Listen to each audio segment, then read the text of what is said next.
Good morning and welcome to Early Exchange with Femi Ayodele, Sam Oruoje, and Idahosa Osamanze. Sustain that industry. So if government does not have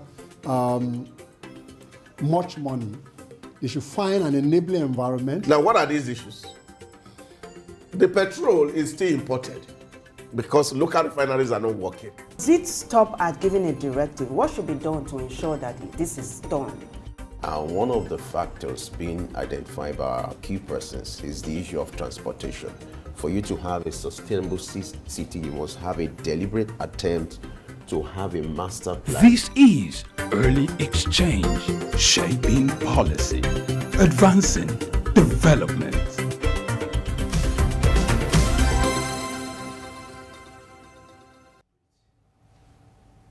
All right, it's another beautiful day, another great opportunity for us to discuss issues related to business, finance, and the economy. This is Early Exchange, and I am Femi Ayodele. As you know, that Early Exchange is all about shaping policy and advanced development. Today, we're going to be looking at the oil and gas sector, everything that has to do with that sector, some of the challenges. We're also going to look at the prospect and then the policy framework when it comes to the oil and gas sector. And we hope that as you join us for the next 3 hours on Early Exchange, you enjoy the best of programming because we are set to inform and educate you. Whatever you have with you there, maybe you have your breakfast, you have your cup of tea, or if coffee is your preference, whatever it is, grab it now because we are set to keep the program running. So we're going to start with news update, and that will come shortly after this break. Stay with us.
I'm okay. My name is Raymond Bola Brown. My name is Larry, and I play Afro reggae music. Hi, my name is Fela Mata, and you are on to Souk News. If you are watching this channel for the first time, make sure you continue to watch it because this is Souk News. Shout out to Souk News. Actually, I don't know. I really enjoyed the little moment I spent with you, and I think with more of this. Souk News. Here's the Souk News who had the courage to transcend a locked off camera and actually have a conversation with a human being. It's a pleasure. Souk. Three wise men.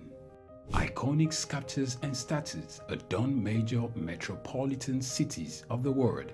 In Lagos, Nigeria, the statue of three men designed to depict the state's cultural heritage and to usher in visitors and tourists into the ever-accommodating center of excellence is no doubt an astounding work of art. Originally built under the administration of Colonel Raji Rasaki, designed by Bodu Shodende in 1991 and standing over 12 feet high, referred to as Agba Meta or Aro Meta, the three sculptured chiefs were placed along the Lagos-Ibadan toll gate to welcome people coming into Lagos State. The statue called the Three Wise Men by many has become a major signature for the state. Three white-capped chiefs clad in white wrappers knotted across their shoulders and with clenched right fists are shown in the artwork.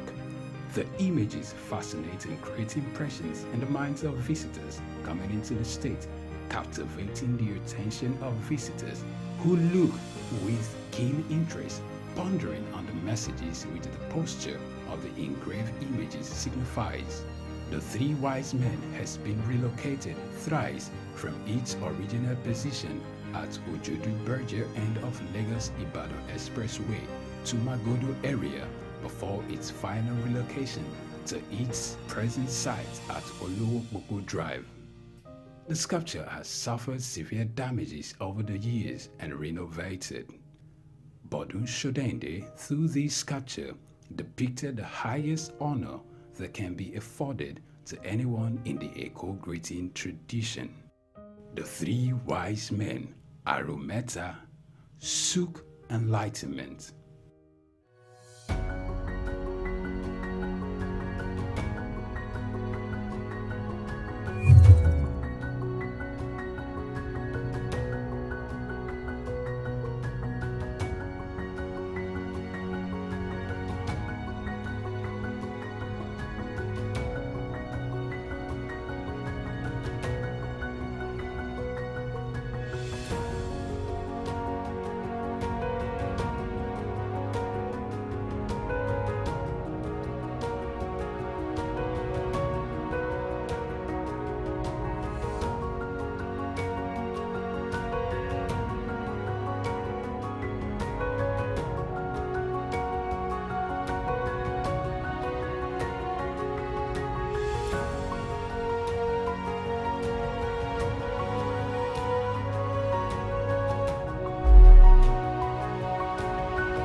Comprehensive coverage of business, economic development, and policy.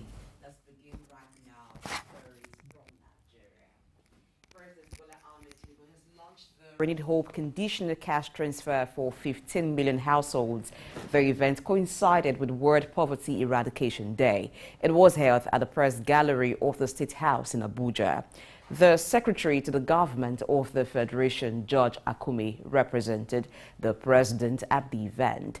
In attendance were the Minister of Humanitarian Affairs and Poverty Eradication, Betta Edu, Minister of Finance, Wale Edun, World Bank Country Director Shubham Chaudhuri and the United Nations Resident and Humanitarian Coordinator for Nigeria, Matthias Shimel, among other dignitaries. The 15 million households, according to Edu, represent 62 million Nigerians. The House of Representatives has raised concerns about the Nigeria-Cameroon refugee crisis, banditry and environmental pollution caused by the discovery and mining of gold in the Kwande local government area of Benue State.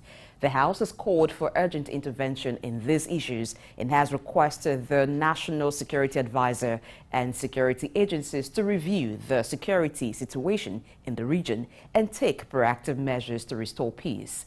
The House has also directed the National Commission for Refugees, Migrants and Internally Displaced Persons to address the situation of Cameroonian refugees and internally displaced persons and explore options for resettlement or relocation.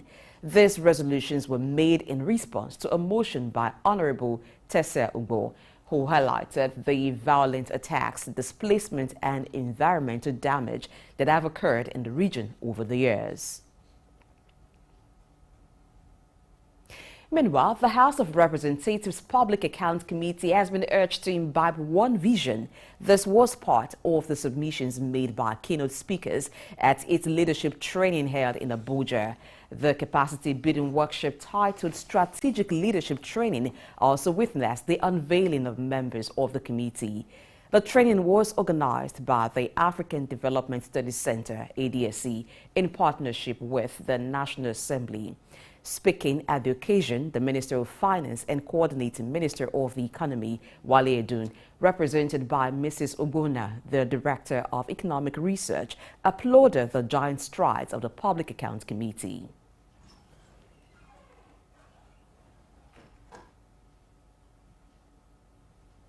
Ladies and gentlemen, I am honored to be part of this inauguration of the Public Accounts Committee of the 10th House of Representatives. I would like to extend my heartfelt appreciation to the Public Accounts Committee for the opportunity given to ADSC to be part of service. It is a testament to your commitment to transparency. The simple message I was given to send across to this honorable gathering by my minister is that he appreciates the work the Public Accounts Committee is doing in the nation. And as a new body that has been elected and constituted, you are coming on board. You've started very well. He appreciates you, and he's looking forward to a cordial relationship between PAC, the chairman, and its committee. We are all partners in progress, working to see that corruption is curbed in the country. We are all colleagues. When we come across, there shouldn't be any problem. We should be able to discuss as brothers and sisters and get our problems solved. As a Ministry of Finance, you will be seeing us most of the time, so we are your brothers. While delivering his keynote address, the Deputy Speaker, House of Representatives, Benjamin Kalu, assured the National Assembly will deepen its engagement with the executive arm of government.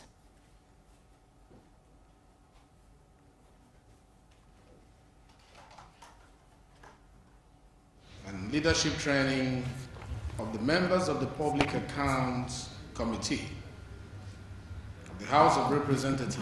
Before you plead. The PAC is one of the most important committees of the House, and its importance is underscored by its express creation by Section 85, subsection 5 of the 1999 Constitution as amended.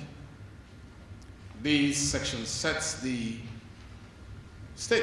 that the Public Accounts Committee of the National Assembly shall examine the audited accounts of government, showing the appropriation of the sums granted by the House to meet public expenditure, and any report made by the Auditor General of the Federation concerning such accounts.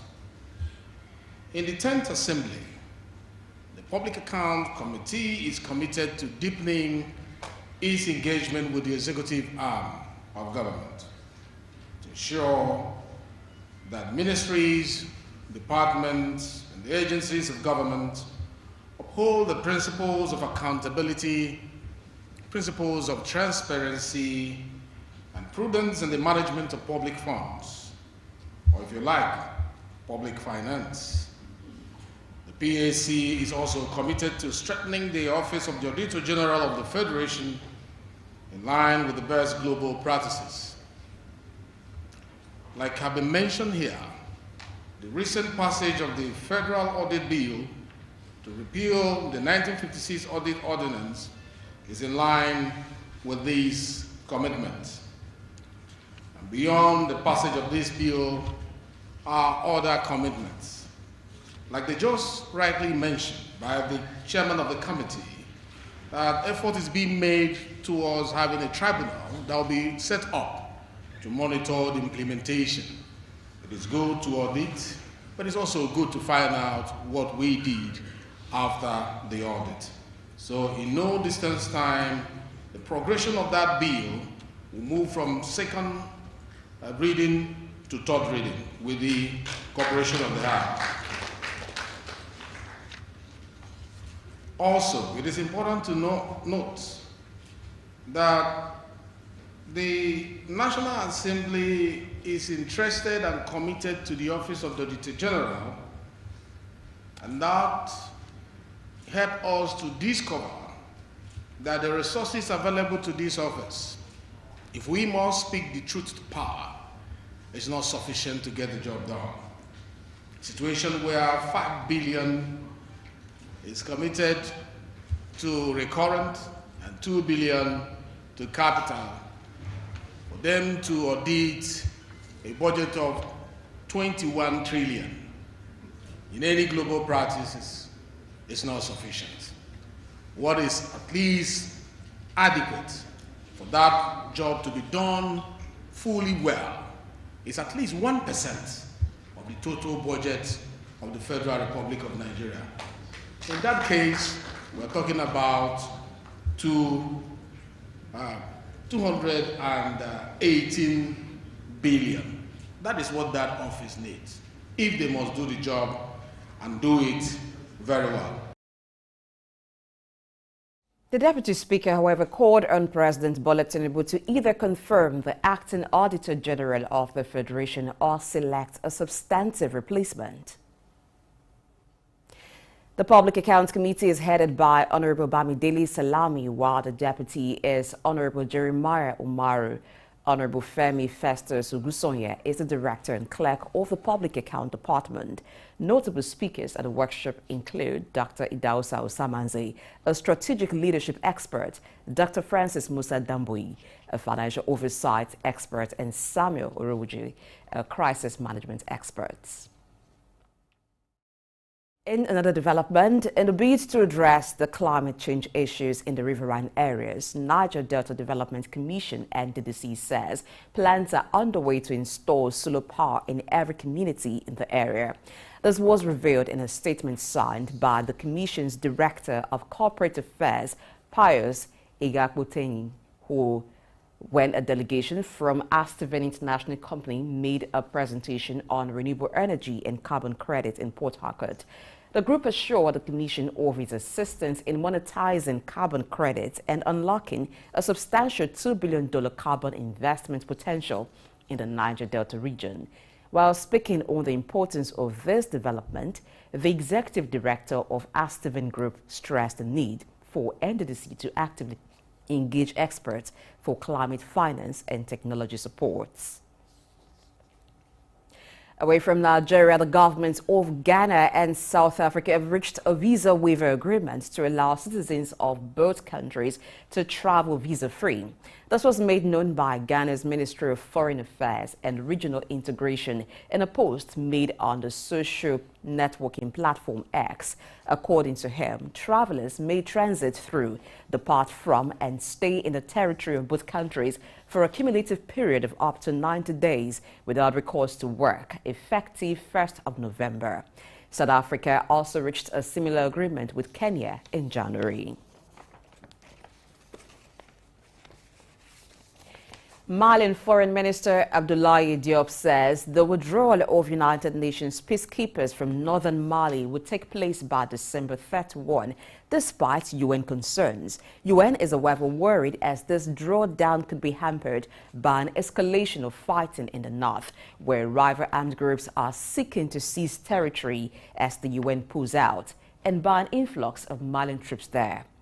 UN also added that the ruling junta had not given its permission to send in convoys to retrieve its equipment from its bases there.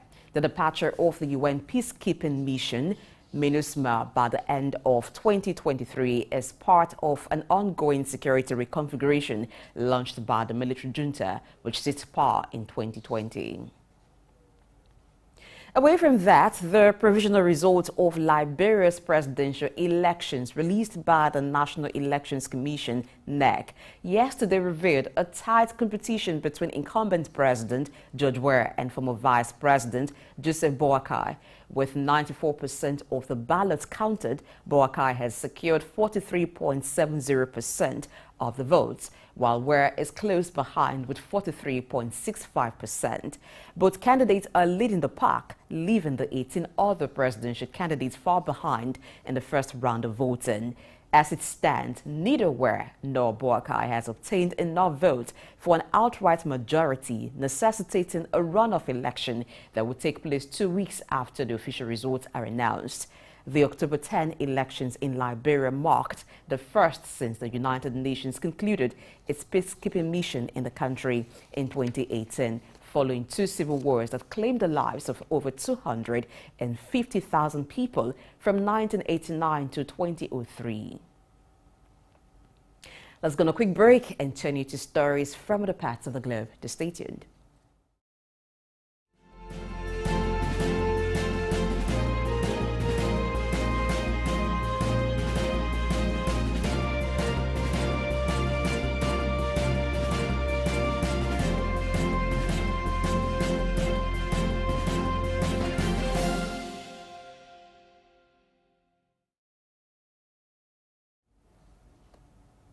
Thanks for staying tuned. We're turning now to the Middle East, where His Highness Sheikh Mohammed bin Rashid Al Maktoum, Vice President and Prime Minister of the United Arab Emirates, the ruler of Dubai, has inaugurated the 43rd edition of the GTEX Global, the world's largest tech show at the Dubai World Trade Center.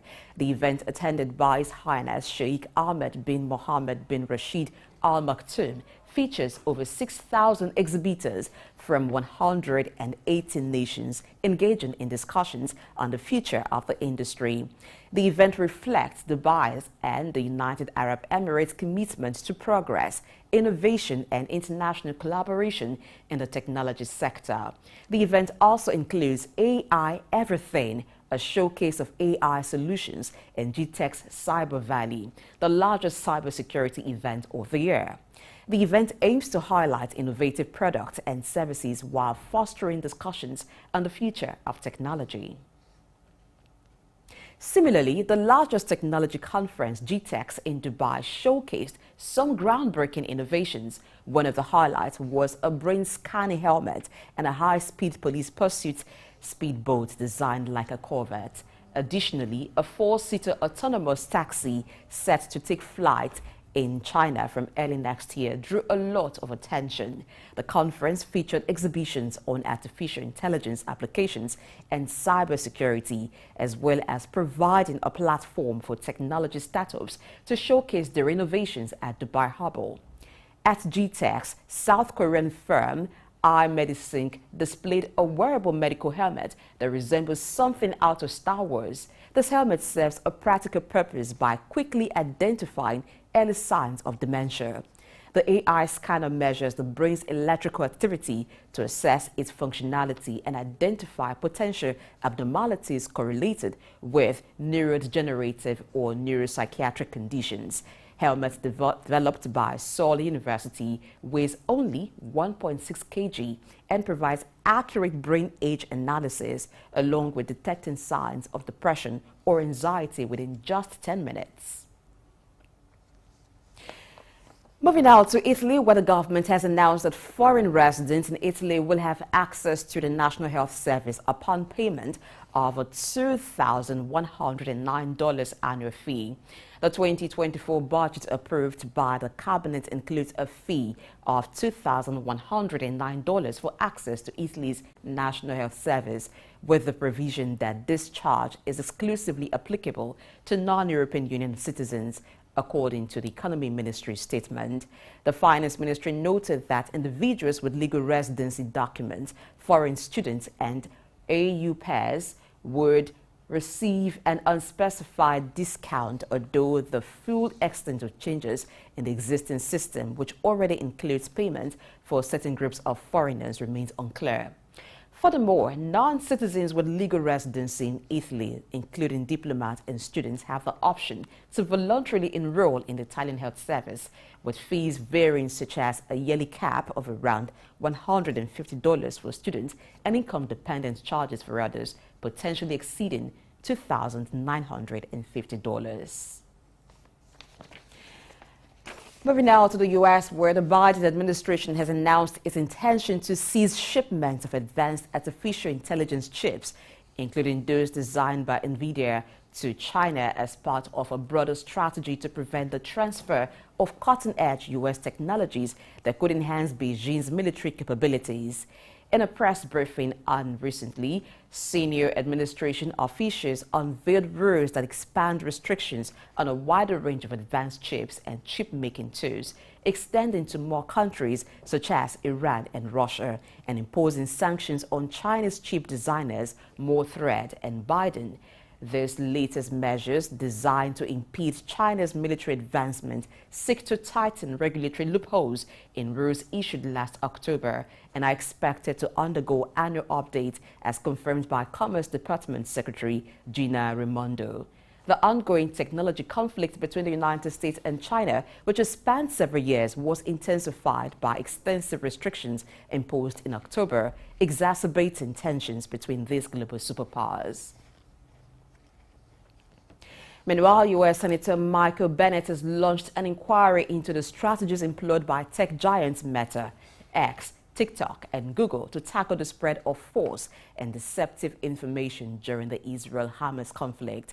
In recent weeks, social media platforms have been flooded with misleading content, including visuals from previous conflicts, video game footage, and manipulated documents, following the attack by Hamas militants on Israeli civilians on October 7th. The senator's inquiry comes after European Union industry chief Thierry Breton publicly criticized the companies and called for more stringent measures to combat disinformation amidst the escalating conflict. Senator Michael Bennet has specifically requested information from Meta, X, TikTok, and Google on their efforts to combat false content related to the Israel-Hamas conflict. He highlighted concerns about algorithms that amplify misleading information and urged the companies to address the issue more effectively. While the companies have already begun implementing measures, Bennett expressed disappointment in their past decisions to downsize the trust and safety teams responsible for monitoring false and deceptive content. The senator expects responses from the tech giants by October 31, following Thierry Breton's criticism and the need for stronger action.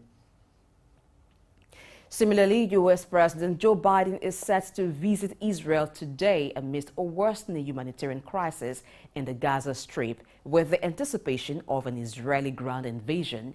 National Security Council spokesman John Kirby informed reporters that President Biden's itinerary includes a visit to Tel Aviv before proceeding to Jordan, where he will hold meetings with King Abdullah, Egyptian President Abdel Fattah el-Sisi, and Palestinian Authority President Mahmoud Abbas.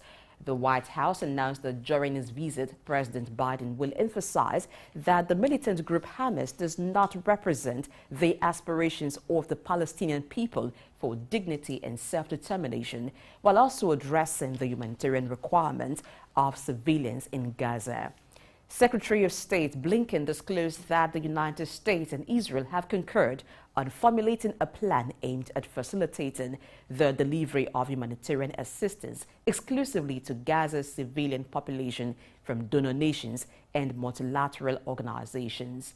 Blinken stressed the urgency of delivering aid to Gaza while expressing concerns about the potential for Hamas militants to interfere with the supplies, while Turkish Foreign Minister Hakan Fidan revealed discussions with Hamas about the release of hostages taken by the group and efforts to secure the release of citizens from various countries. That's our package this morning. Many thanks for watching. I am Blessing AG. El Exchange continues after this break. Stay tuned.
Does it stop at giving a directive? What should be done to ensure that this is done? One of the factors being identified by our key persons is the issue of transportation. For you to have a sustainable city, you must have a deliberate attempt to have a master plan. This is Early Exchange, shaping policy, advancing development.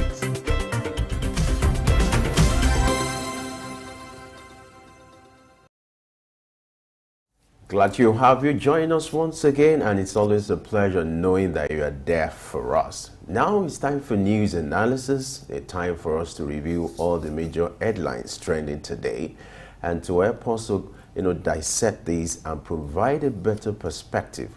We're being joined by Sam Oruwuje, one of our in-house analysts. I'm glad to have you join us this morning. Good morning, Femi.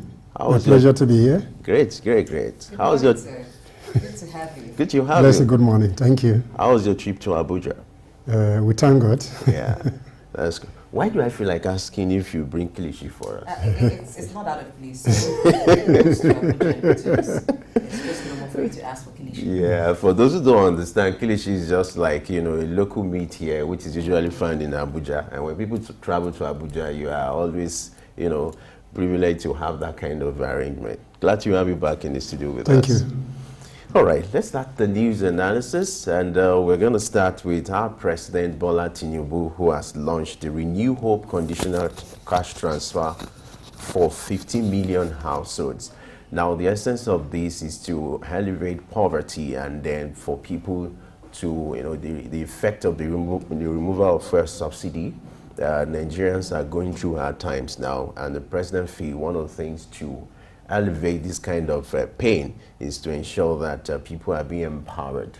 And so about 15 million households are going to be paid 25,000 monthly for the next 6 months, and now we amount to like 62 million naira. Sam, let me start with you. What's your view on this? Thank you. I think it's a welcome development, but my challenge is we must model the conditional cash transfer in line with Brazil, that had a successful cash transfer to alleviate poverty. In Brazil, there's what you call Bolsa Familia, which is the model, most successful model of cash transfer. So the model is good. It will remove people from poverty, but the challenge here is that, like Brazil, that was very successful, the local governments were involved. They drew up the households that make up the very poor in society. Then the federal government was releasing those money. Then there's a debit card that was attached to those money, so you can track those who were paid. So I salute the president for this initiative, but then we must see that it's very transparent, and we need to track the beneficiaries that have benefited for it. Those conditional things that were tied to that transfer was equally be seen in Brazil. They were tied to the number of school enrollment for those poor family. You need to see how that impacts school feeding. All those various measures we have to see how successful and how impactful it will be in the public. So it's welcoming, but then that 15 million vulnerable households must be seen to have benefited, and the conditions attached to it must be used so that when we do another project or initiative like that, we'll be able to track the progress and the number of people that will actually move slightly away from that poor level of society. But by and large, it's a welcome development, but the impact that Nigerians are interested in. I quite agree with you. It's a good initiative. It's just the mechanism that the federal government needs to work on. I want a situation whereby people are being given small capital money for them to do businesses, but my worry is, here when it comes to the issue of data, we have problem with or challenge with the issue of data. How do we ensure that the right people are being targeted, the poor at the ladder, are being targeted? Now you're having 15 million households. How are we so sure that the people or the beneficiaries actually, they actually poor and they need this money?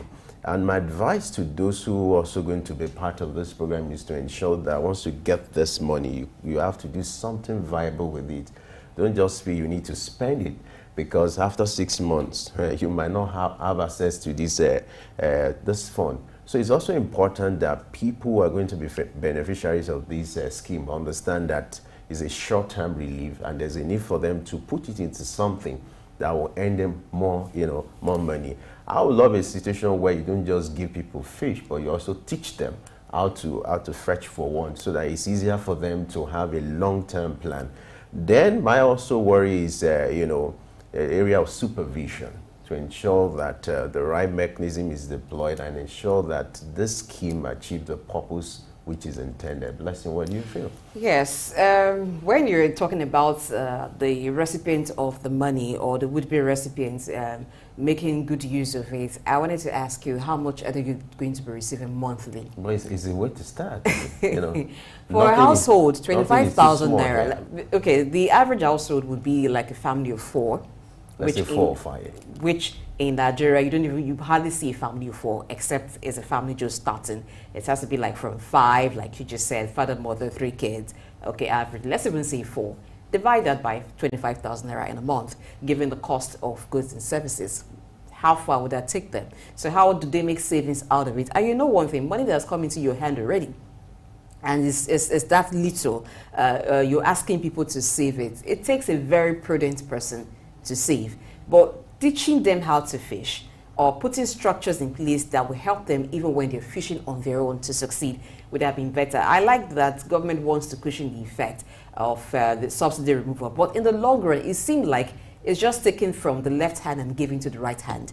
That's what all of this seemed to be. Are we building refineries? Are we doing things over the long term that will make us feel it was good that subsidy was actually removed? For how long can this buffers or palliatives come? Well, let's hope that it actually gets to the vulnerable. It gets to the 62 million Nigerians targeted who are actually in dire need of the support. At the local government level, at the state level, wherever they are, there is need for tight supervision. We do not want to hear stories like the COVID-19 pandemic era. I think if it gets to the real people, it will go a long way for some households. But for saving and reinvesting, I'm not very sure about that. All right, let's see how it goes. Let's give the federal government a benefit of doubt, and let's see what is going to come out of this. All right, the next story is about the concern being raised by the House of Reps about the Nigerian-Cameroon refugee crisis, banditry, and environmental pollution caused by the discovery and mining of gold in Kwande local government area of Benue State. I also feel, my opinion is like discovery of, of gold or having a gold mine should be like a blessing.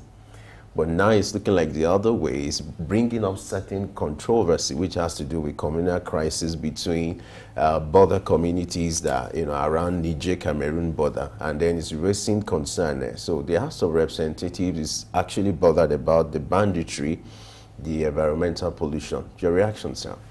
No, I think it's important for the Ministry of Solid Mineral to put the necessary framework to address illegal mining, particularly where they are discovered in some communities. Two, the National Boundary Commission need to look at the issues on how to do a lot of advocacy in terms of contiguous boundary that have crisis, particularly where mineral resources are discovered in those areas. So the federal government has a big responsibility. So the call from the parliament is in order, but those specific ministries should address the specific concerns that has to do with boundary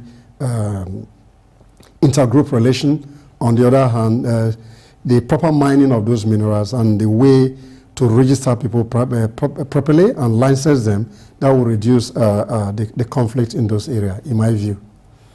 I think that for African countries, we need to make deliberate efforts to ensure that solid minerals that are supposed to be blessings to us do not turn to be like a curse in the way we administrate or make use of them. It's not the first time that there will be some form of crisis around border communities between Nigeria and Cameroon. Remember the Bakassi thing? So it's like a recurring thing now. But I like that the National Assembly is waiting in early enough before it results into full-blown crisis, and then the problem is escalated already. So it's good that the solid mineral comes into it, and the Cameroonian authorities have a sit-down, a kind of diplomatic talk between Nigerian government to ensure that everybody knows what belongs to them. You know what's within your boundary, and people do not go beyond their boundary. And this is because what even gives rise to this is artisanal mining. that's what gives rise to this. Because if it was done the way it should be, done well by companies, you would not have this kind of clashes. It's because you have a lot of artisans involved, and that's why you have the clashes coming on. So people should just do what is right. Government should step in. It is a duty of government to mine, not for individuals to begin to lay hold to minerals, whether it's at the back of your house or even inside your room. It's worrisome that the security situation has got so bad that it has led to some people being displaced. Sam, what do you think can be done to help the plight of those internally displaced persons and then this communal crisis in that region? I think there's an agency that is responsible to look at displaced person within the national boundary. I think what is important is they should set up appropriate camps that address the issues, and then they need to put a psychosocial support in place where you can counsel those people and find a way to bring them to normalcy in terms of the way. Then two, there needs to be a conflict resolution mechanism among communities. A study in intergroup relation will help to assuage those crises within the community. So it's very critical that government need to address internally displaced, what you call the IDPs, who are people that are displaced within national boundary. On the other hand, the issue of international boundary between Nigeria and Cameroon must be looked into to address the issues within international boundary. On the other hand, the National Boundary Commission must move in quickly to that environment and see how they can show the contiguous mapping that were drawn up that show different community, and that will help to assuage the fear of the communities in that area. All right, moving on, the next story is still about the House of Representatives, and this time around the reference is about the Public Account Committee has been urged to imbibe one vision. This was part of the submissions made by keynote speakers at the leadership training held in Abuja.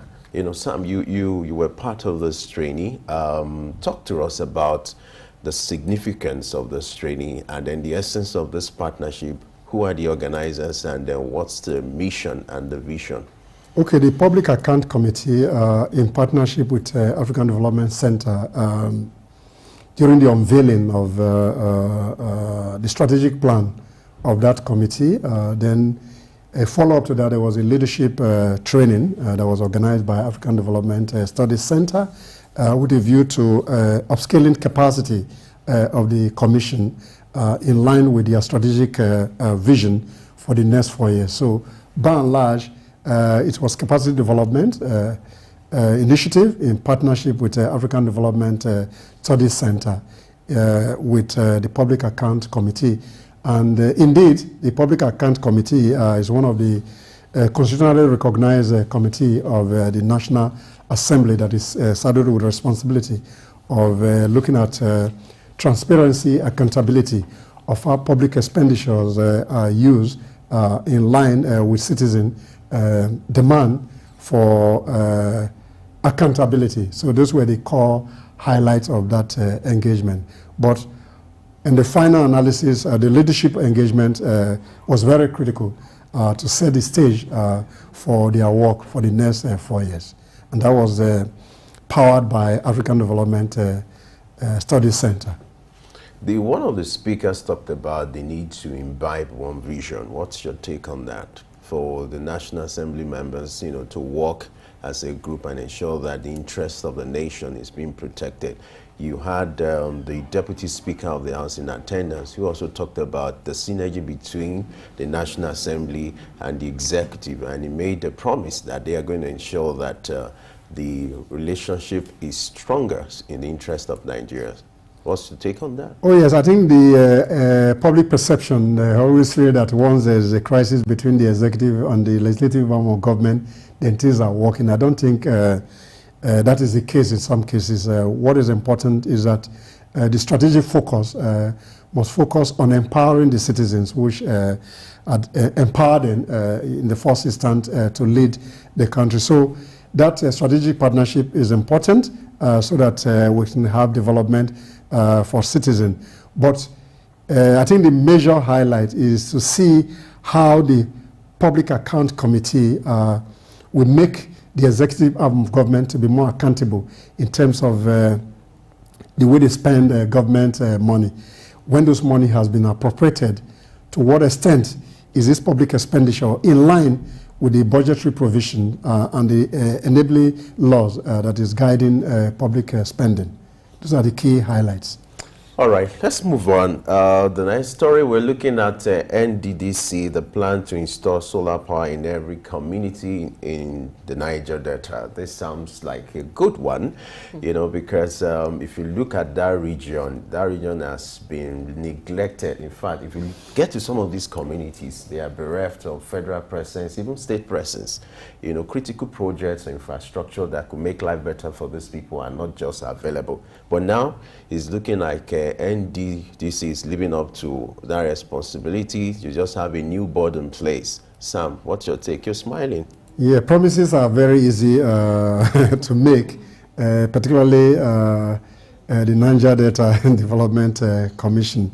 I think under the leadership of ABA, I expect that when these initiatives are put in the public domain, then there should be a kind of accountability partner, particularly from the civil society community, to see that these projects are monitored, are evaluated in line with the policy initiative of the Commission. It's only in that light that we can make progress. But when you make promise, and at the end of the day, most communities in the Niger Delta don't really have electricity, and then you have a public perception that a lot of projects are ongoing. But then you must have accountability partner, particularly people that are not within the Commission, who can do re-evaluation of those projects and monitor those projects, and that they come to fruition based on the policy and decision of the Commission. In that light, then, is a welcome development. It's a good one if it actually comes to fruition. I wonder why you're smiling. Yes, it's good to know that the Niger Delta Development Commission wants to do something like that. At least light up the area, power up the area. And then maintenance is also key, because sometimes when such projects actually are done, you don't find maintenance. It works for a while, and after some time it becomes abandoned, and then it goes back to the previous situation where it was as if they were never done. It didn't give room for hoodlums to vandalize the facilities. So maintenance, and it should be properly done as well. All right. Let's look at what is happening in looking at the African continent now. The government of Ghana and South Africa have reached a visa waiver agreement to allow citizens of both countries to travel visa-free. You know, there's this visa waiver arrangement going on between Ghana and South Africa, which for me is going to be a good one to promote bilateral relationship between the two countries. You know, when you have two African countries who are seeing themselves as brothers, the need for oneness and to provide that leverage for people to travel to Ghana, for South Africans to travel to Ghana, it means it can help business relations, it can help economic relations, and it makes it flexible if South Africans need to travel to Ghana. Sam, what do you think? The visa waiver. No, a welcome development, but within the framework of diplomatic and consular relation among nations, the prerogative of issuing visa belong to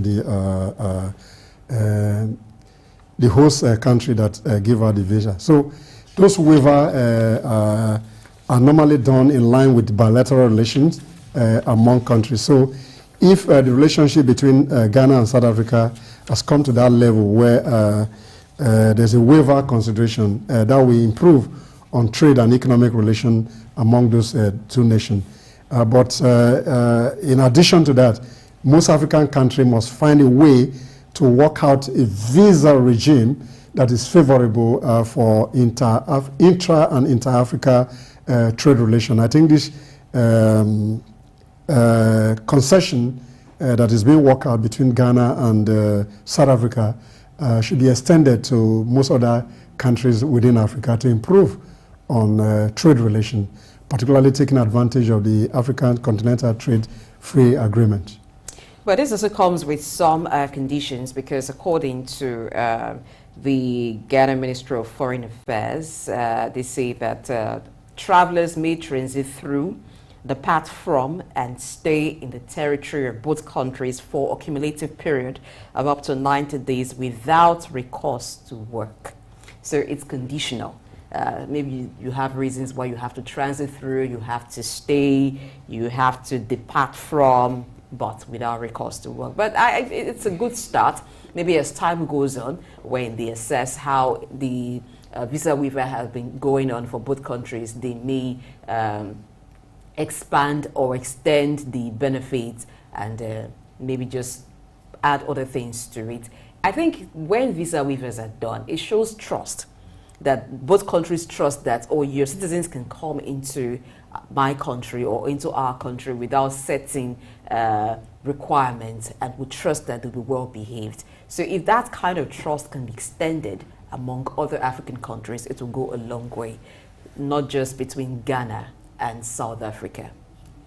All right, let's wrap up this news analysis with the news of U.S. President Joe Biden planning to visit Israel today. That sounds like a good one. Sam, what's your take on the ongoing hostility, war crisis between Israel and Gaza? And how significant is the visit of President Joe Biden?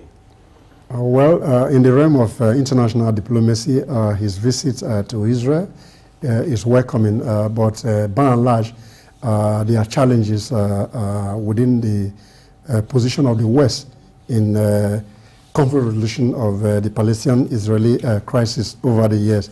So his visit, I'm sure, his visit should be able to de-escalate the problem, and that initiative must be tempering to the extent that the people on the other side of the divide can see some element of trust in this diplomatic shuttle.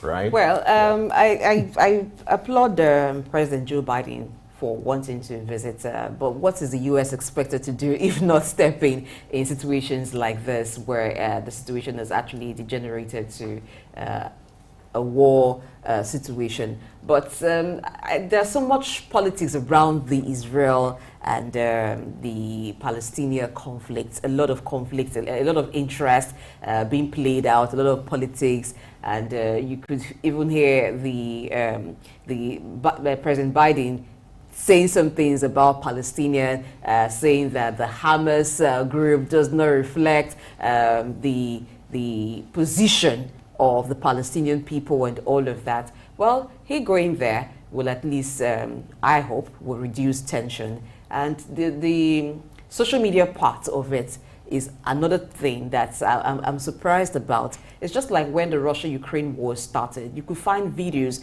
that were being shown, even from some international stations, for some, depending on where their leaning was tilted to, showing you how much of devastation Russia is making in Ukraine, how much of fights Ukraine is putting up as resistance. These things, at the end of the day, just heat up tension even more. And, well, let's hope it doesn't last like we are seeing the Ukraine and Russia situation. It's something that comes to an end so quickly. I think the intervention of the U.S. president is very crucial, because at this time, you can't tell what could happen. And then it's necessary so that at least the war will not become a regional crisis or a regional war, so that it won't escalate. And for me, I think it's significant at this time, because the role of U.S. when it comes to international politics or international relations is very sensitive. When two elephants fight, it's the grass that suffers. The grass this time around are the civilians. They are trapped in those cities.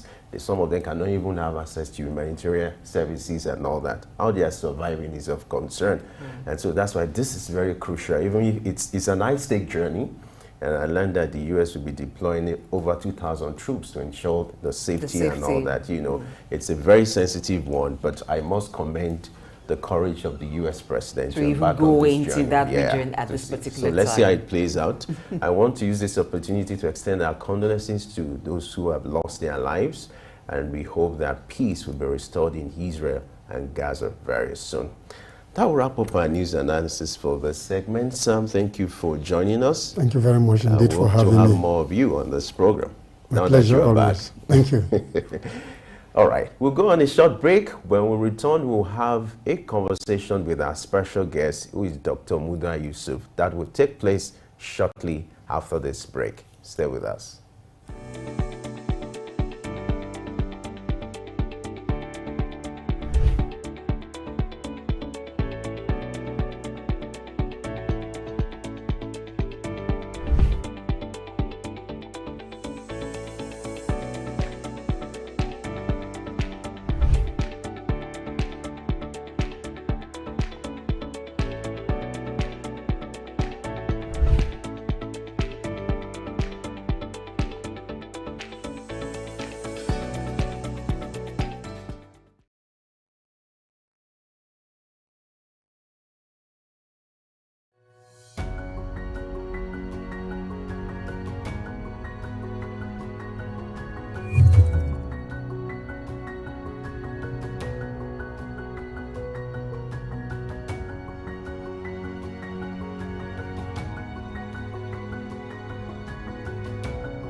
Because local refineries are not working. Does it stop at giving a directive? What should be done to ensure that this is done?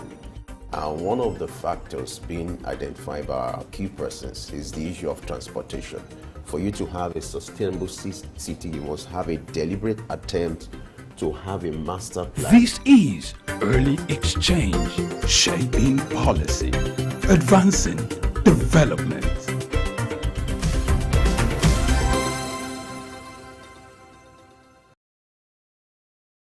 It's early exchange where we shape policy and advance development. Today we'll be looking at the oil and gas sector, looking at the reforms and regulations as far as the oil and gas sector is concerned.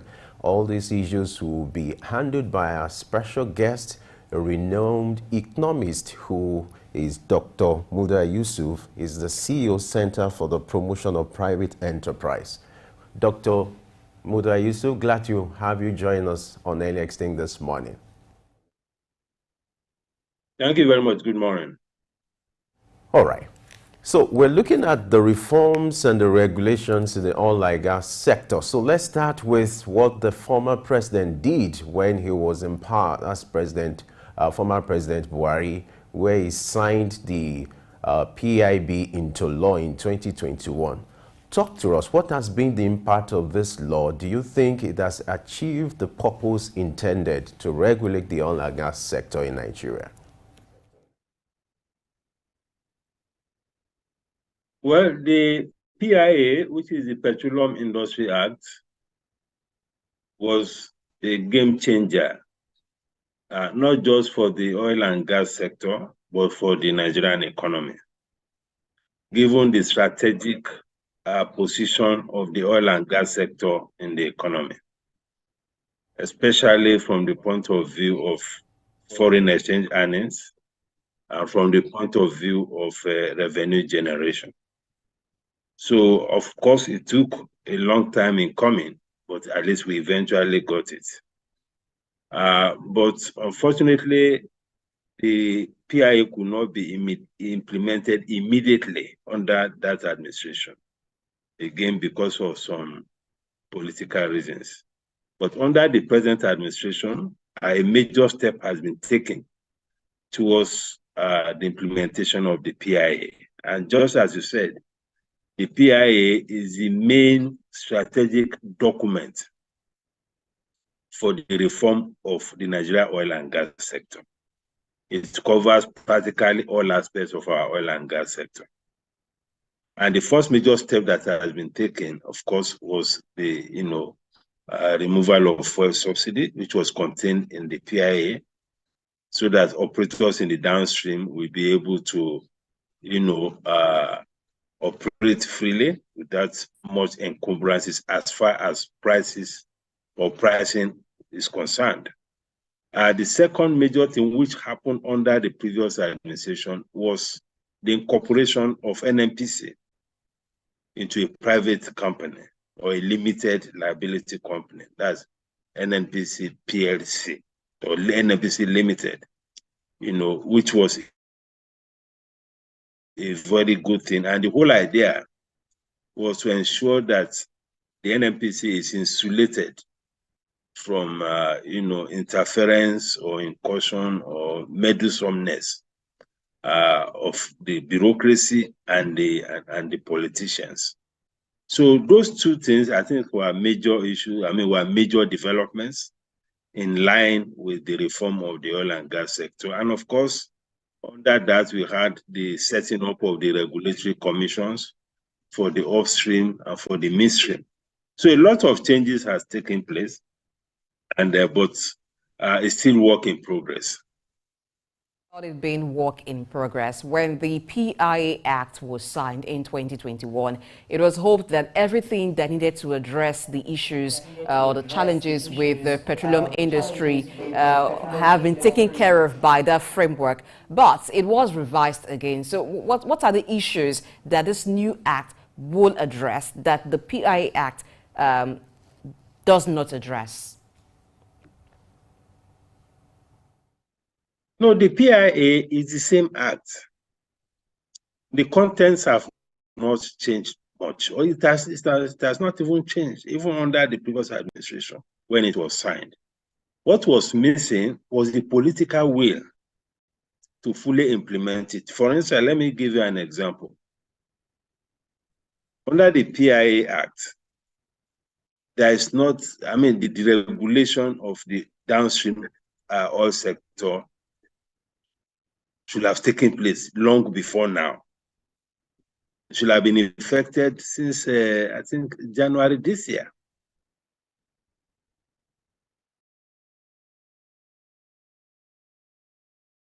But because of the elections and all of that, the implementation to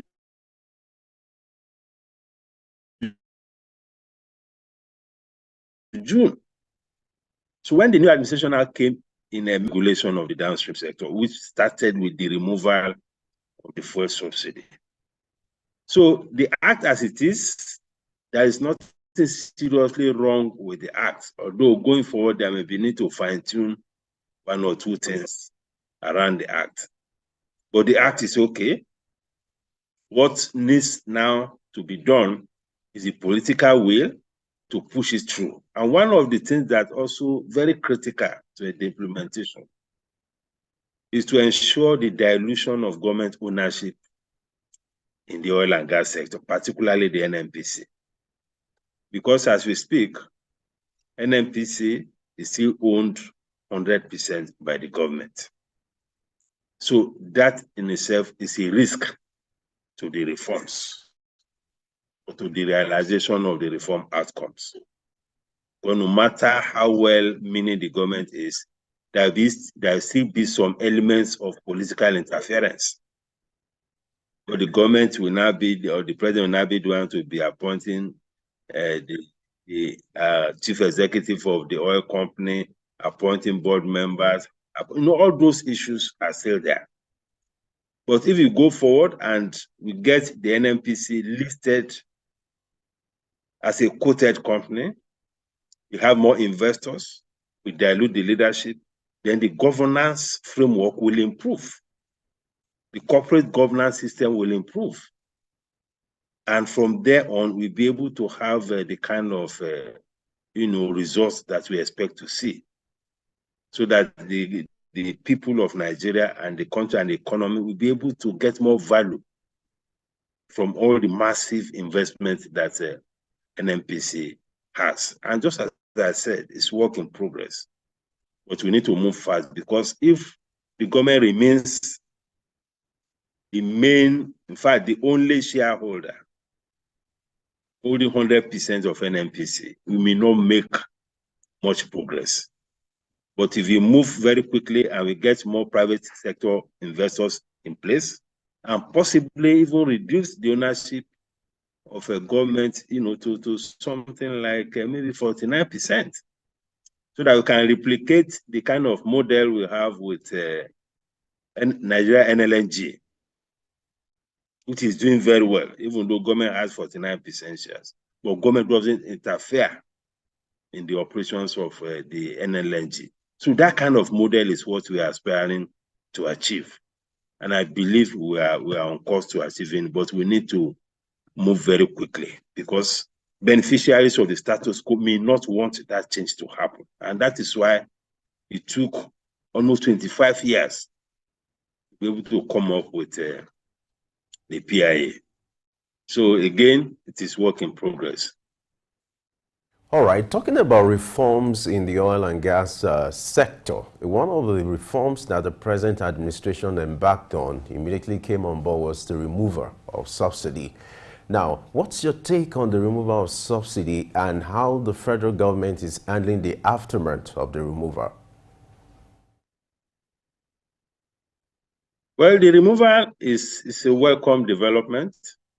It's a major component of the reform, because for close to 50 or 60 years that Nigeria has been in the oil business, there has been no significant investment by the private sector in the downstream sector.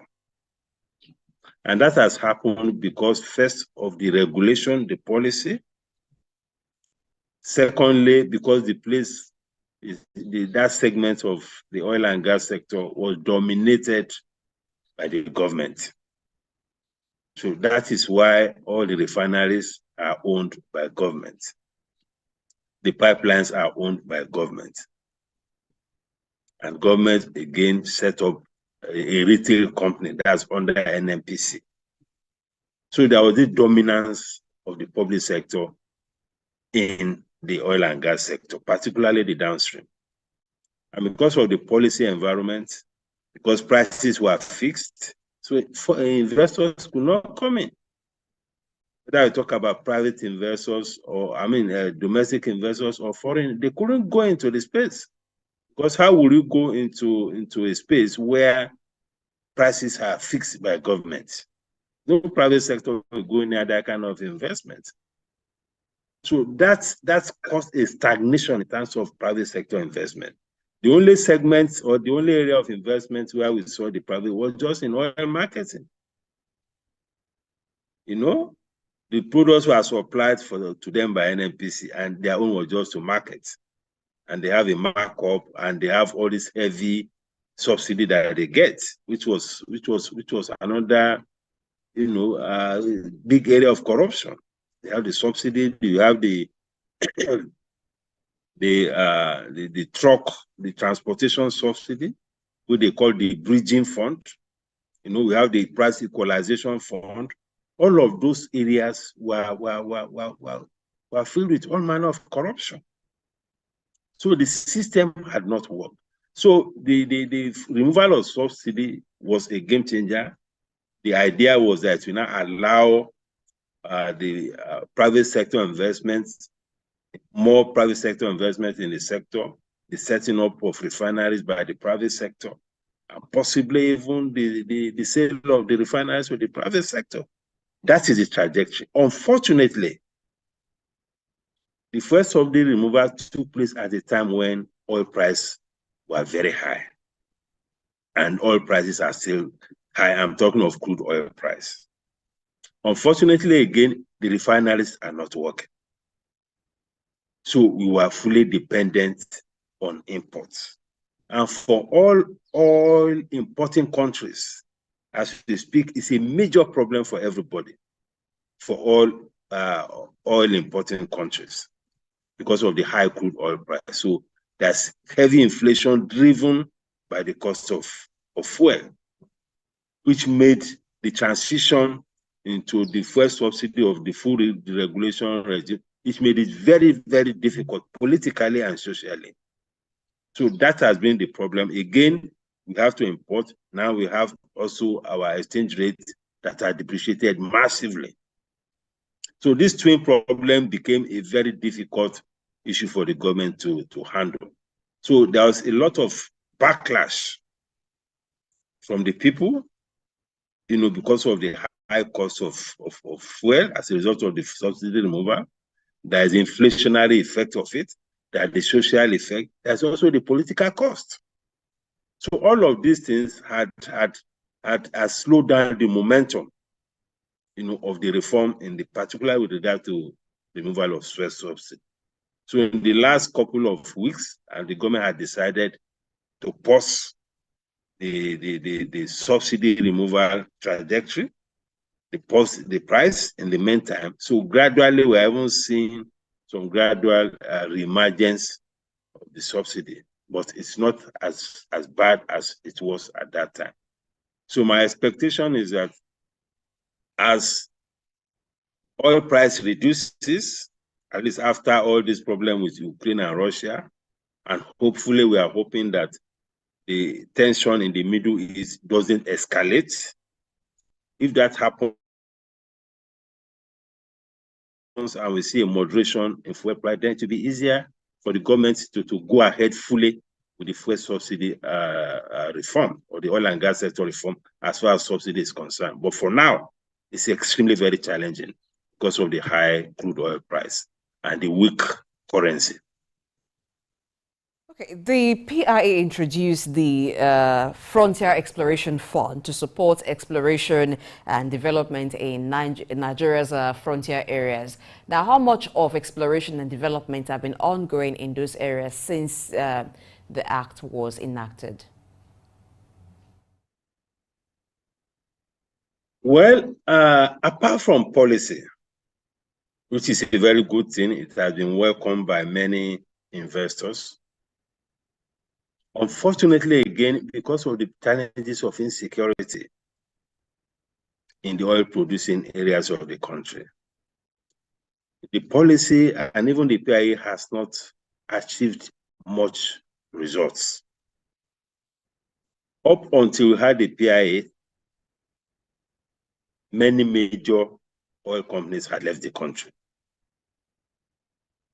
Now, first, on account of insecurity, because the whole oil-producing area became almost like a jungle. Pipelines were being broken, illegal refineries all over the place, massive oil theft, and many of the oil companies became helpless. And many of them had to leave the country because it became almost impossible to operate in that environment. So the policy is good, but the environment on the ground, as far as security is concerned, is yet to improve significantly. So because of that, we have not seen much traction as far as, increase in investment, in the exploration investment is concerned. So the government is still battling, to improve on even the situation, to improve on the status quo. I'm talking of existing investment, those that are still left there, so that they can operate in a more conducive environment, so that the problem of oil theft can be reduced, vandalization of pipelines, the safety of oil workers, and all of these issues. And the issues have grown astronomically. It has become very big issue for investors in the oil and gas sector. So to normalize the environment has been a big issue. The government is, putting a lot of resources to support the security agencies to ensure that we have a better environment for the oil and gas sector investors to operate. But it has been a very big, tall order. So much so that the government had to go and even bring in some private security agencies to support our normal security agencies, to bring some normalcy to the situation. So that is still ongoing. So the moment we are able to make some significant progress as far as that is concerned, we are likely to see a much better traction as far as investment in exploration and exploitation is concerned. And that will help us to scale up even our oil production, because oil production as we speak is still very low. I think we are still doing 1.2, 1.3 million barrels per day. We are not even able to meet our OPEC quota. We are not able to take advantage of the high crude oil price in the global market because of the output issue and because of the insecurity and the criminality in the oil producing areas. So that is where we are for now. About local production of oil or petrol, let's look at the issues around the refineries, the state of the refineries. The game changer is perceived to be that of Dangote refineries, which will start production soon. It's believed to be the largest largest single train refinery in the whole world, projecting to be producing about 650,000 barrels per day. Are you optimistic this is going to be the game changer or the miracle Nigeria is waiting for? Obviously, it's going to be a game changer because the refinery, the Dangote refinery, has the capacity to meet our domestic petroleum product needs. So with that refinery in place, we are likely to actually see an end to importation of petroleum products.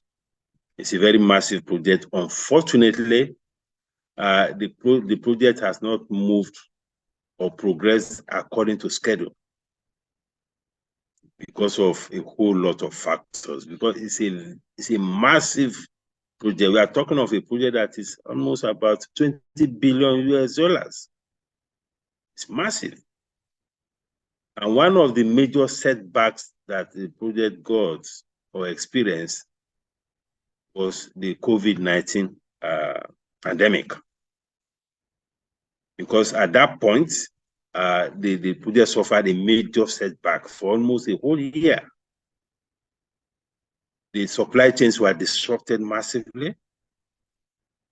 Then there were also issues around the foreign exchange financing, because it's almost 100% foreign exchange based investment.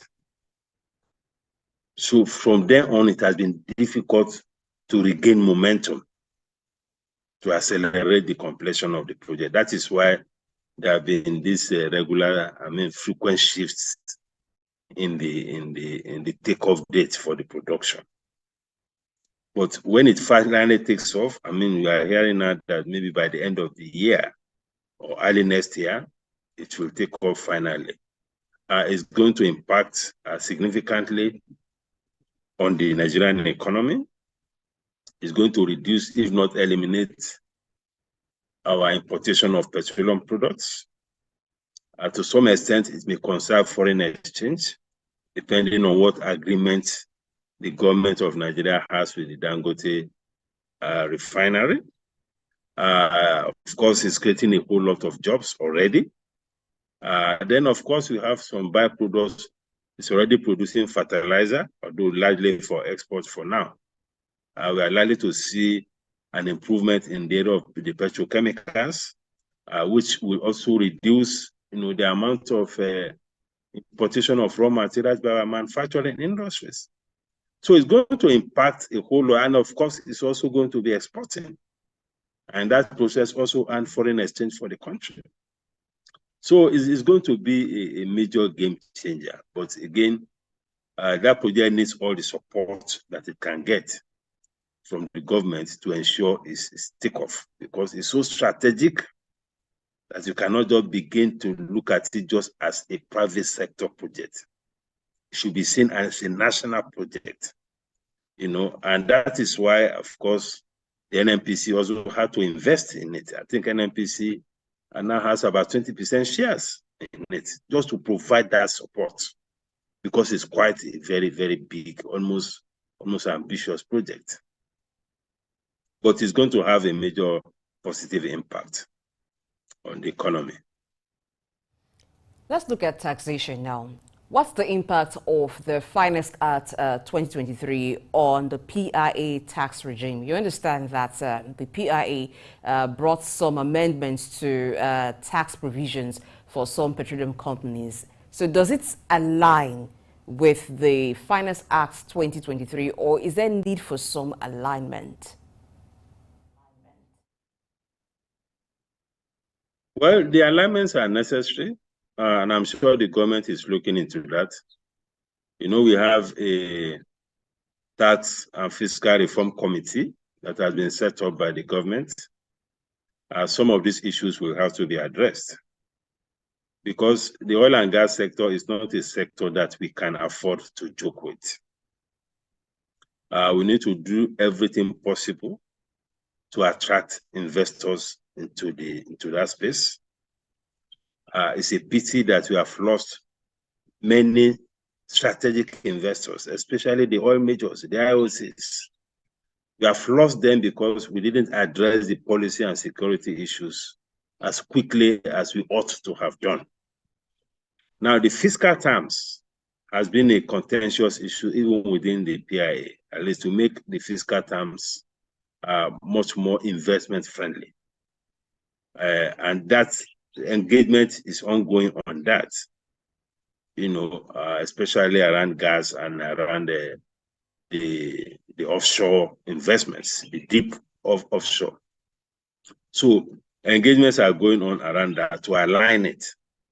And given the background of the current president, President Tinubu, he has been in the oil, he has worked in the past in the oil companies, Mobil, and of course he has a very good idea as to what needs to be done, you know, to encourage more investors into that space, and more importantly, to incentivize investment in gas. In fact, some people have argued that we are even more of a gas-producing nation than an oil-producing nation.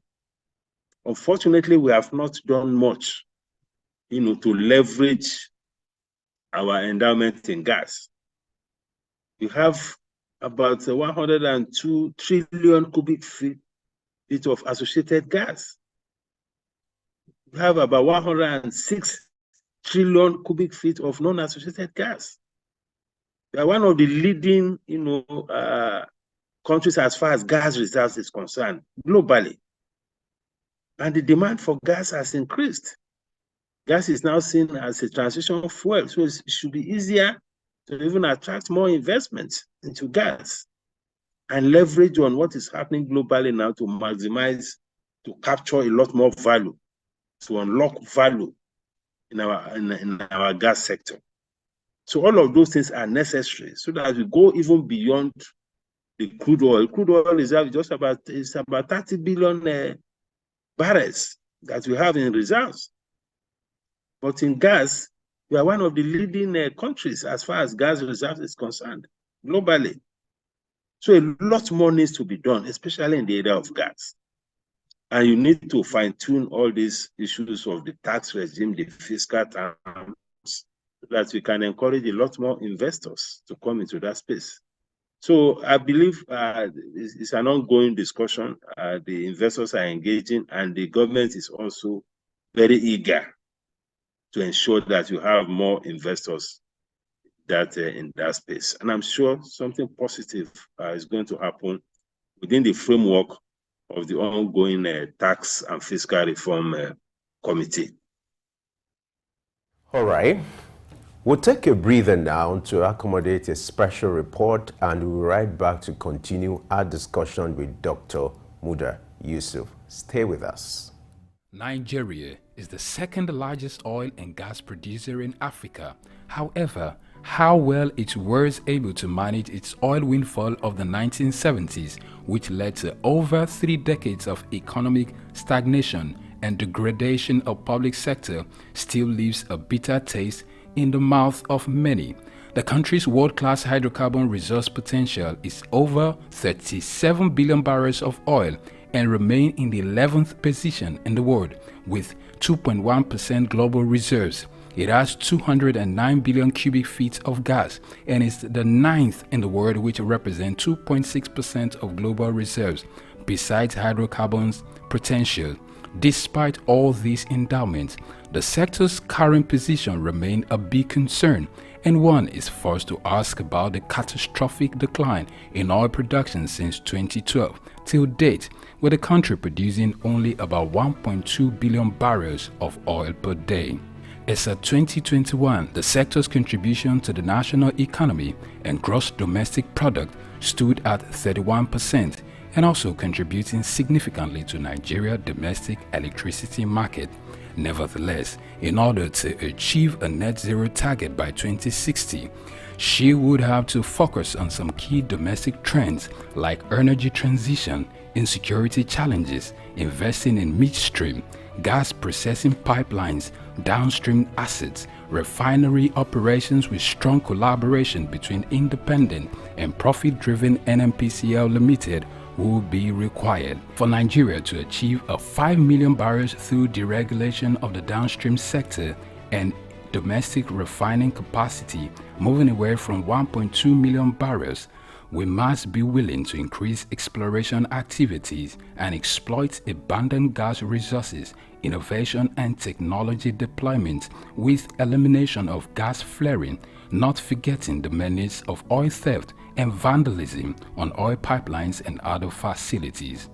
Nigeria oil and gas sector can work again if we all see it as our project, with government leading the way by doing more than mere grand talks. Juvi Ofiene, Souk News.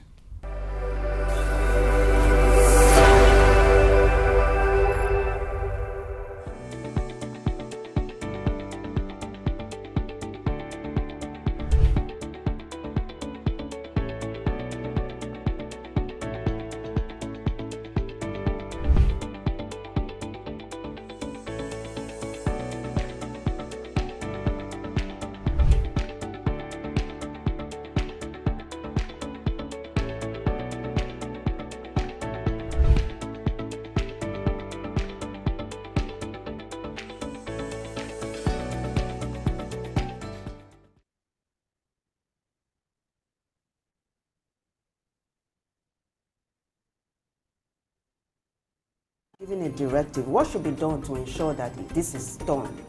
One of the factors being identified by our key persons is the issue of transportation. For you to have a sustainable city, you must have a deliberate attempt to have a master plan. This is Early Exchange, shaping policy, advancing development.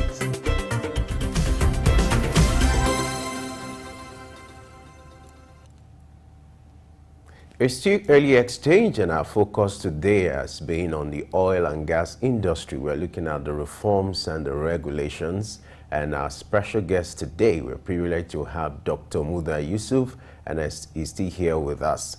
We're looking at some of the concerns raised about PIA, the act that is meant to regulate the oil and gas industry, and he talked about the impact of that act. We're going to look at some of the critical issues related to refineries, the global oil price, how the present crisis between Israel and Gaza will affect oil price, what a country like Nigeria needs to do. We're also going to look at the issue of gas flaring, looking at all the sector, the downstream sector, the midstream sector, and the upstream sector. The challenges, looking at the present situation in Nigeria and what the present government needs to do to ensure that the proper reforms needed in oil and gas industry is achieved. But before we have our guests join us, we're talking about the issue of PIA, and according to Dr. Muda Yusuf, he said is creating the right legal framework, even there's room for amendment. He talked about the political will to implement it. Like always, it's not the absence of law, and I'm happy he also emphasized on the fact that there's a need to have the political will to implement. But let me take the discussion back to him. Okay. Dr. Muda Yusuf, glad to have you join us once again. Thank you. What a privilege. Now let's look at the ongoing crisis between Israel and Gaza. We have a new report stating that that has affected oil prices, that has jumped up. And then I would like you to talk to us what could likely be the impact of this and what a country like Nigeria should do to ensure that we mitigate the effect of this. You still have the issue of Ukraine, and the Russian war ongoing. What should a country like Nigeria do to ensure that you mitigate the effect of global oil prices, the increase in global oil prices? Well, the conflict or the war between Hamas, Israel, or the Palestinians and Israel, and the general, tension that has been created in that region and in the Middle East is definitely a matter for concern. But one is hoping that it will not escalate, because so far it's still confined, at least in physical terms, to Israel and the Palestinians. Iran has been threatening that if the situation escalates, then he may also be part of the whole issue, may throw his hat in the ring. The US has already taken a clear position on the matter, but it seems to be softening its position now. I mean, looking at the kind of damage and the humanitarian crisis that the whole situation is creating. So we are hoping that it will not escalate beyond what it is. If it doesn't, then it may not have a significant impact on crude oil prices. But in the event that it escalates and, the Arab nations join to support Palestine and the US also begins to get militarily involved, then it becomes a whole completely new ball game.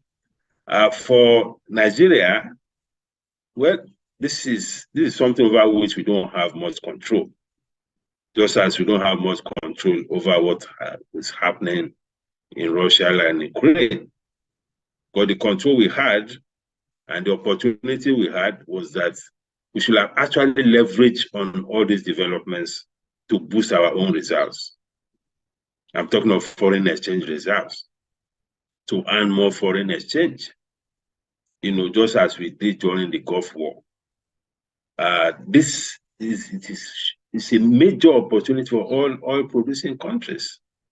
Unfortunately, Nigeria seems to be the only country that has been left out of this, just because we have mismanaged our oil and gas sector. So rather than being a beneficiary of what is unfolding in terms of high crude oil prices, we have become a victim. A victim because we have, rather than being an exporter, we are also now an importer of petroleum products. So if that happens, there's very little we can do. The only impact it will have, which of course will be negative, is that domestic energy prices will continue to go up, unfortunately. And if you're also not careful, that may even increase the level of subsidy that the government is already gradually, building up again because of the impact of high energy prices on the citizens, because of the social outcomes of the fuel subsidy removal. But it will be difficult for the government to allow the space to be completely market driven in the face of the level of poverty that we have. So if it escalates, then the government will have to bear a lot more in terms of fuel subsidy. Then, of course, it will affect other energy prices that have been deregulated. I'm talking of diesel. I'm talking of aviation fuel. It may also affect the price of gas. So, and the economy is highly sensitive to energy prices. It's highly sensitive to exchange rate fluctuations. Those two things are very critical for the Nigerian economy, unfortunately. So the government needs to brace up to see how very quickly we can accelerate all this investment in refineries, how quickly we can assist Dangote to come on stream, how quickly the government initiatives in its own refineries can also be accelerated, so that our dependence on the importation of petroleum products will reduce. That is the only way we can reduce the impact, the negative impact of this. The positive impact that we can take from that is for us to ramp up our oil production, so that we can take advantage of the global or high oil price. It's a good opportunity for all oil producing countries. Most oil producing countries have never had it so good in terms of their reserves and things like that. So those are the things that I foresee. That is the kind of trajectory that I see in the unfolding scenario. Looking at the implication of what's happening in the foreign scene on Nigeria oil and gas industry, you talked about how it will also affect the price of gas. And we've seen now that in Nigeria that there's an increasing demand for gas in Nigeria. But the PIA also introduced the domestic gas delivery obligation that compels the upstream gas producers to allocate a portion of their production for domestic use. Now, an example of that is the NLNG that allocates about 30% of its production for domestic use and then exports 70%.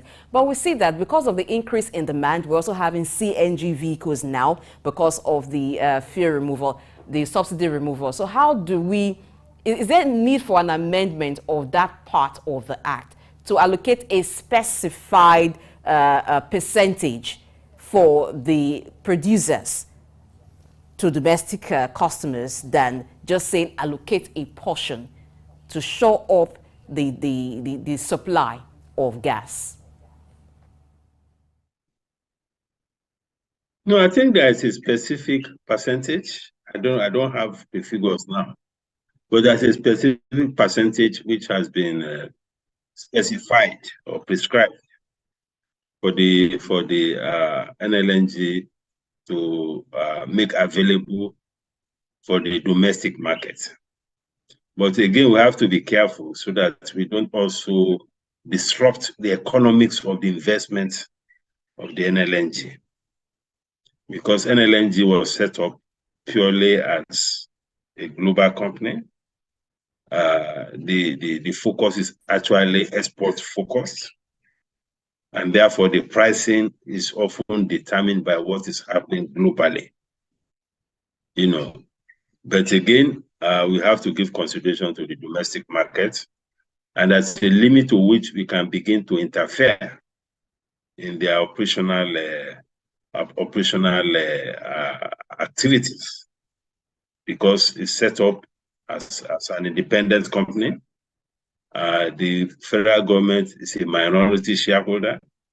I don't want to do anything that will also, discourage more investment in that space. So I think the provisions that we have now, I think looks okay. There's a particular percentage. As the situation improves, I think more will be able to be supplied. And as our macroeconomic environment improves, the economics of supplying the domestic market will also improve. But the challenge with supply to domestic market is actually price, because there's a limit to which you can apply global price, to the domestic market. So it's something like almost like another form of subsidy. But again, in national interest, we need to ensure that is done. And more importantly, is for government to also support investment in gas infrastructure, because some of these high costs is also as a result of lack of adequate investment in gas infrastructure. NLNG is not the one to provide the gas infrastructure within the country. So the cost of moving the gas around, pipelines and all of those things are adding to cost. So apart from the domestic cooking gas, you also have gas supplies to companies. which they use in place of either buying diesel or even our very unreliable power supply. And a major part of the cost components is the cost of the gas infrastructure, laying the pipelines and all of that. So these are infrastructure investments that government needs to support. Because for all economies that are doing well, government supports infrastructure. Whether you are talking about gas pipelines, whether you are talking about petroleum product pipelines, whether you are talking about electricity, talking about roads, talking about railway system. These are critical things that the government needs to support. If you want to upscale productivity and production within the economy, government has to address those critical things. We cannot afford to leave the infrastructure space entirely to the private sector. Otherwise, the cost environment will continue to increase. So that involvement of government in infrastructure is key. You know, the same thing with gas flaring. Gas flaring requires a lot of investment, you know, to reduce gas flaring. Because in the process of producing oil and all of that, you flare gas. But if there is enough incentives for all these gas that are being flared to be captured and unlock value from it, then we will see more investment. Yes, it's good to penalize them, but it's also good to incentivize investment in it. That will be much cheaper, you know, for people to go and invest and reduce the level of gas flaring. Because you need a lot of investment to reduce gas flaring. You can capture the gas and convert it to value. So a whole lot needs to happen around our fiscal operations to support some of these critical areas, you know, to develop infrastructure. Look at what is happening with domestic distribution of petroleum products. Look at how inefficient the system is. Look at the impact of the inefficiency in logistics. You know, in the early 70s and all of that, or early 80s, we had pipelines across the country. You have depots around the country. You just pump these things through the pipelines, and they are distributed all over the country. And pipelines is the cheapest form of distribution of liquid products like petroleum products. It's the cheapest form. But look at where we are today. We are trucking everything 100% by road. Look at the implication for the cost of distribution. Look at the implication for the damage to our roads. So a whole lot needs to happen around investments in some of these gas infrastructure and pipelines to be able to support the oil and gas sector and to be able to support the economy itself.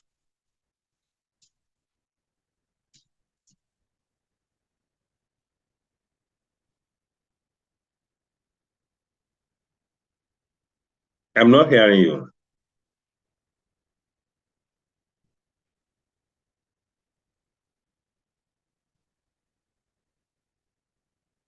I'm not hearing you. The audio is lost.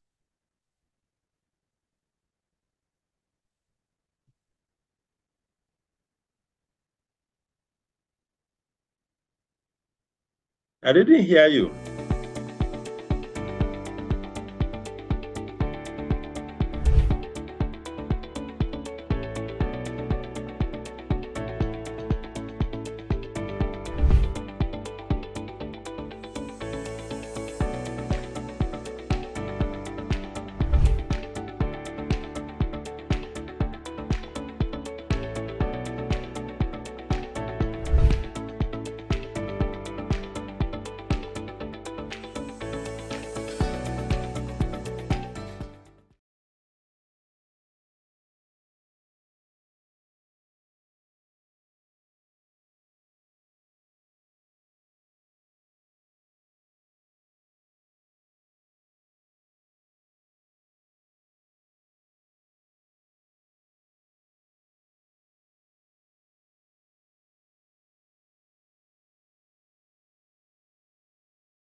city must have a deliberate attempt to have a master plan. This is early exchange, shaping policy, advancing development.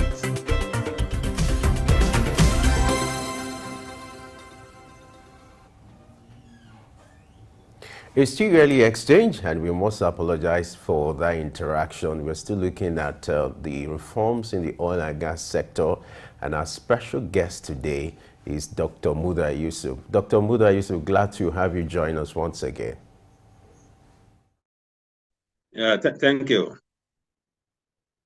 Let's look at you were initially talking about the issue of gas flaring. There's this projection that Nigeria has lost about 9 trillion naira in the last 10 years. What do you think can be done to ensure that this becomes a thing of the past? Then earlier I asked a question in respect to helping the plight of oil marketers when it comes to having access to forex. Looking at the present exchange rate, it's been a challenge. What can be also done in this light? Maybe you combine the two questions.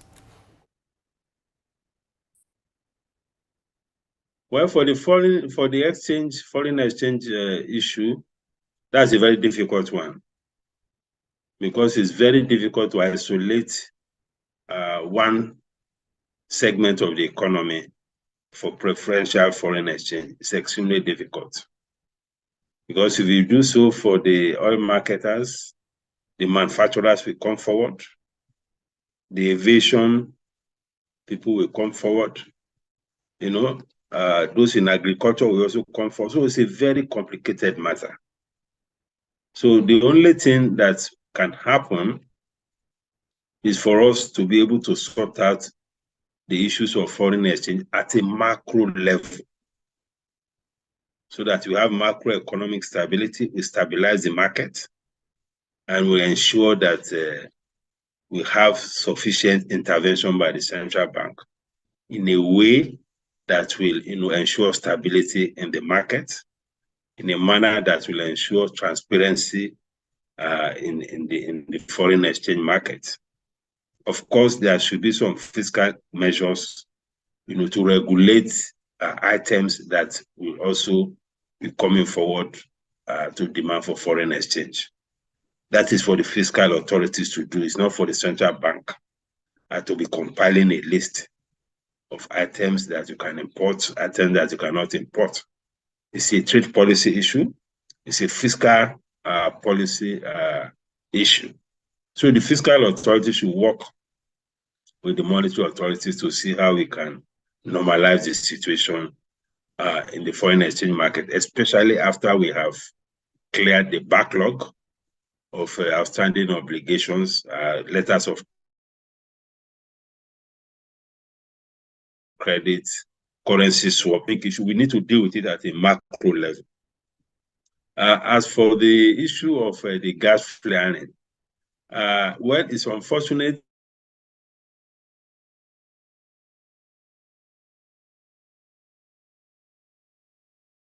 that the emphasis has always been, to expand investment in gas. Just as I said, we have a lot more opportunities in gas than in crude oil. We are, I think, number 4, number 5 in terms of gas reserves globally. So what needs to happen is that, well, perhaps in addition to the penalties, but we focus more on providing incentives for more investment in gas, so that those gas that are being flared can be, we can unlock value from them. Because it takes a lot of investment to capture those gas that are being flared. And you need to incentivize investors to be able to do that. So for me, I think that should be the way to go. Give more generous incentives to companies to invest a lot more to capture those gases and generate value from them. That, I think, is the way to go. All right, let's look at combating oil theft and unrest in oil-producing regions in the country. Now, in June this year, the Bayelsa State Governor, Doyidiri, actually made some statements when he talked about how the PIA Act excluded states and local governments. And according to him, he found it funny that the federal government was dealing directly with the oil companies, but when there are crises, the states and local governments are asked to intervene and prevail on the host communities to allow peace to reign in that area. So he was asking for collaboration and possible amendments in that regard to include the states and local governments in the oil and gas legislation. What's your thoughts on that? Well, the PIA has already incorporated some elements of that. We have the host community fund, which involves directly the host communities. You know, the trustees are supposed to be from the community. The funds will go directly to those communities, not even to the state governments. So a lot has happened already. I think what has happened in the oil producing area is just a complete breakdown of law and order. That is just it. And it's largely the responsibility of the federal government. Because federal government is the one in charge of the security apparatus of the country. And that is a major responsibility of government to ensure the protection of lives and property. Unfortunately, the government has failed as far as our oil producing areas is concerned. I know how much some of these oil companies spend on security on their own. These things don't happen in other parts of the world where the oil multinational oil companies are investing. So it's a major distraction for them. So as far as security is concerned, I think, yes, the government can work with the local communities, which is what the security agencies are doing in collaboration with the private security contractor that has been employed. And you can see that even they generate another controversy, because some of them in the South are saying that they have been left out of the whole arrangement. You know, so there's a limit to which you can begin to throw everybody on board. The good thing is that the current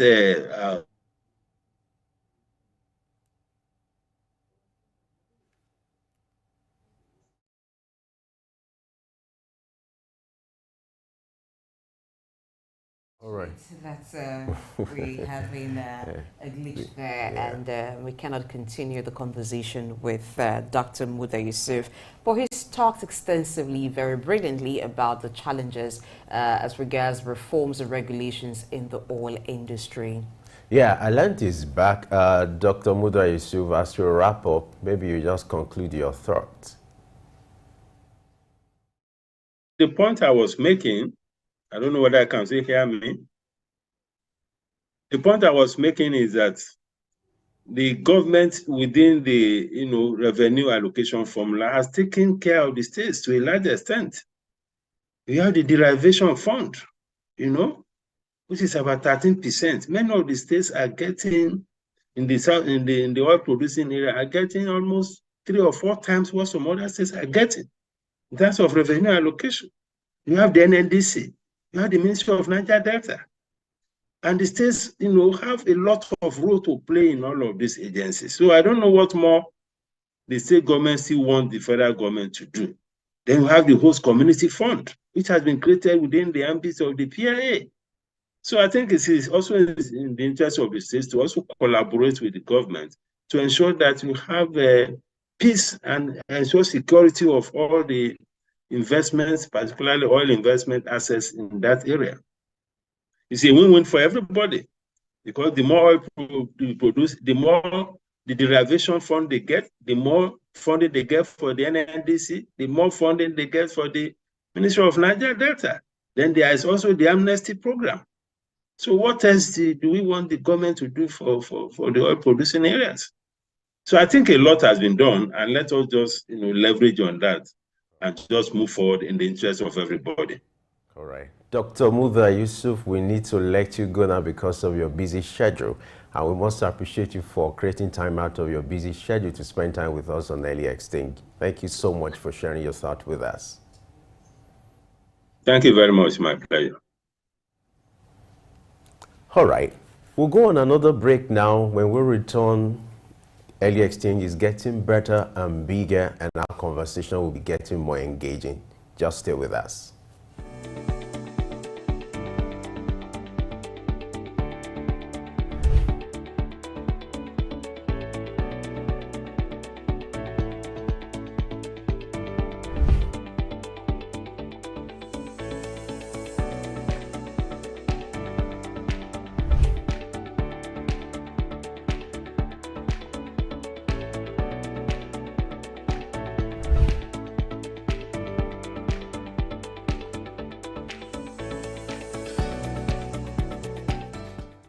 Compassion, paradox, non-polarization.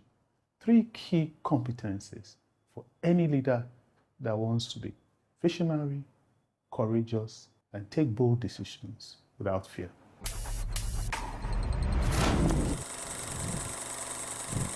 I believe that more than at any point in time, today the world needs visionary, courageous leaders who will not be fearful to take bold decisions.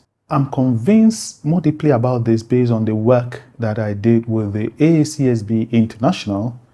The AACSB is a body that accredits business schools, of which I'm on the advisory board. And we're looking at what are the competences that a leader will need in today's complex world, where you have things like large language models, artificial intelligence, ChatGPT, and all the things that are happening around us. What kind of a leader do we need? How do we equip them in the schools? And 3 areas that we don't seem to touch at all are 1, compassion, paradox, and non-polarization.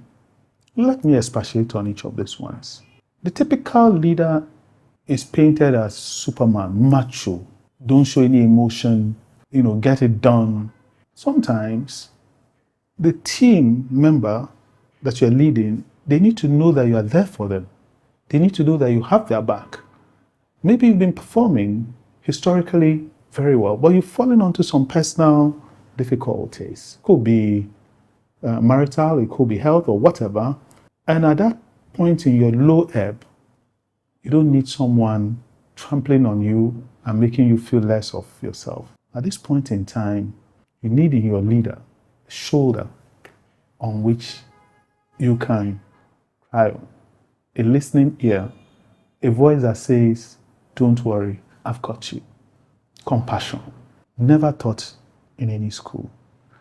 And very important that it should be taught because it's part of the leadership competencies that will differentiate someone from a mediocre leader into a visionary and courageous leader. The other competence is paradox. And sometimes as leaders, we are so conceited that we are holding on to a view which is fantastically wrong. And we don't want to see the truth because we don't want to be wrong.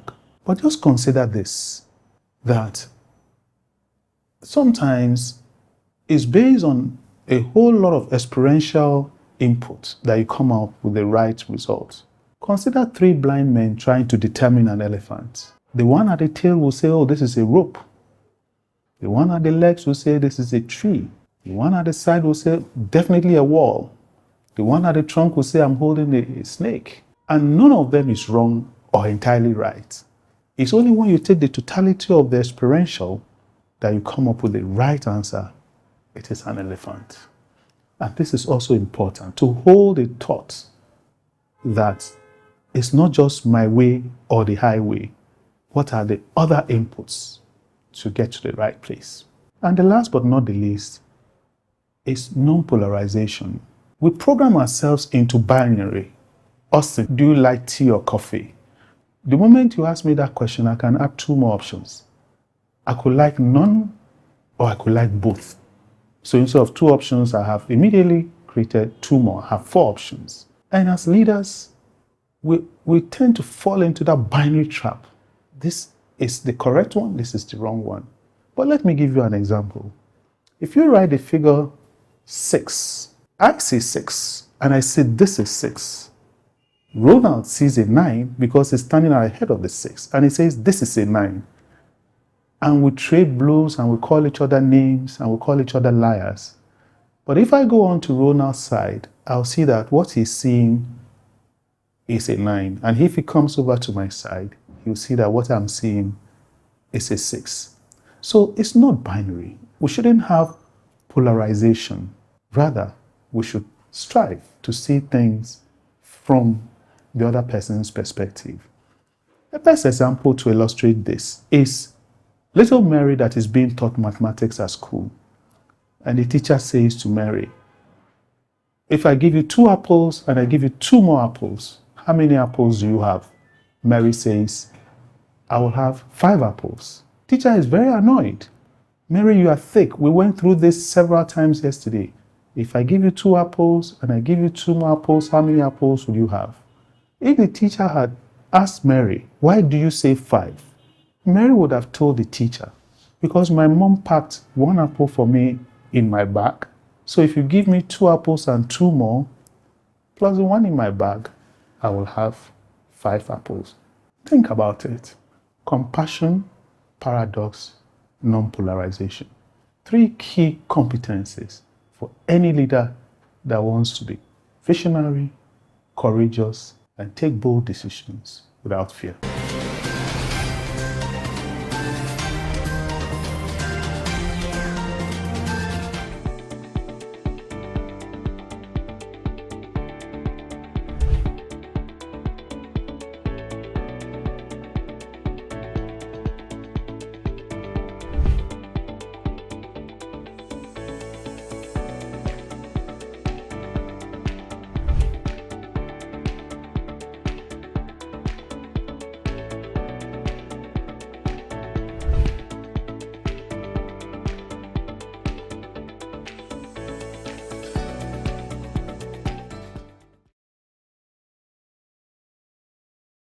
Factors being identified by our key persons is the issue of transportation.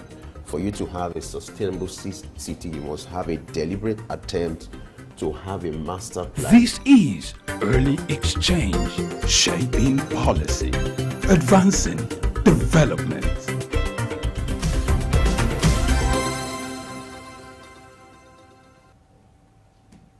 All right, early exchange is all about shaping policy and advancing development, and that's why we've been looking at what has been taking place in Nigeria when it comes to the oil and gas sector.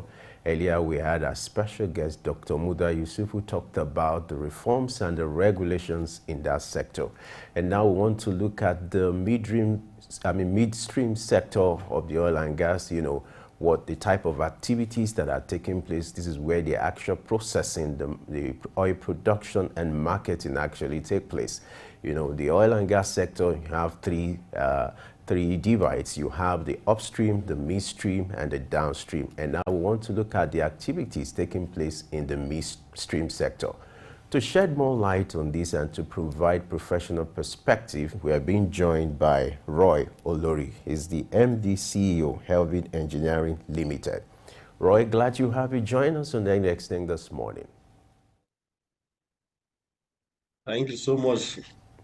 I'm glad to be here too. Now, let's look at the midstream sector when it comes to oil and gas in Nigeria. We'd like you to take us through some of the activities taking place in the midstream sector and specifically talk about the Nigerian space, how successful these activities has been in the last few years. Okay. I think in the last couple of years, we've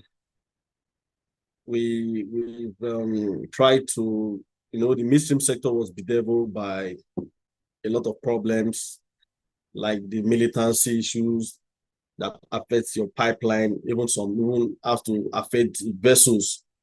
You have cases of vessels, conveying products, petroleum products that were hijacked by these militants or freedom fighters, as they call them in their various names. However, over the years, the government has tried bringing a lot of, policies, programs that have arrested the actions of these militants. And I think it has really helped. It has helped to really improve on our production and our capacity, the volumes now, in terms of the crude. But for, the refined product, we've not really had much issues. Apart from the fact that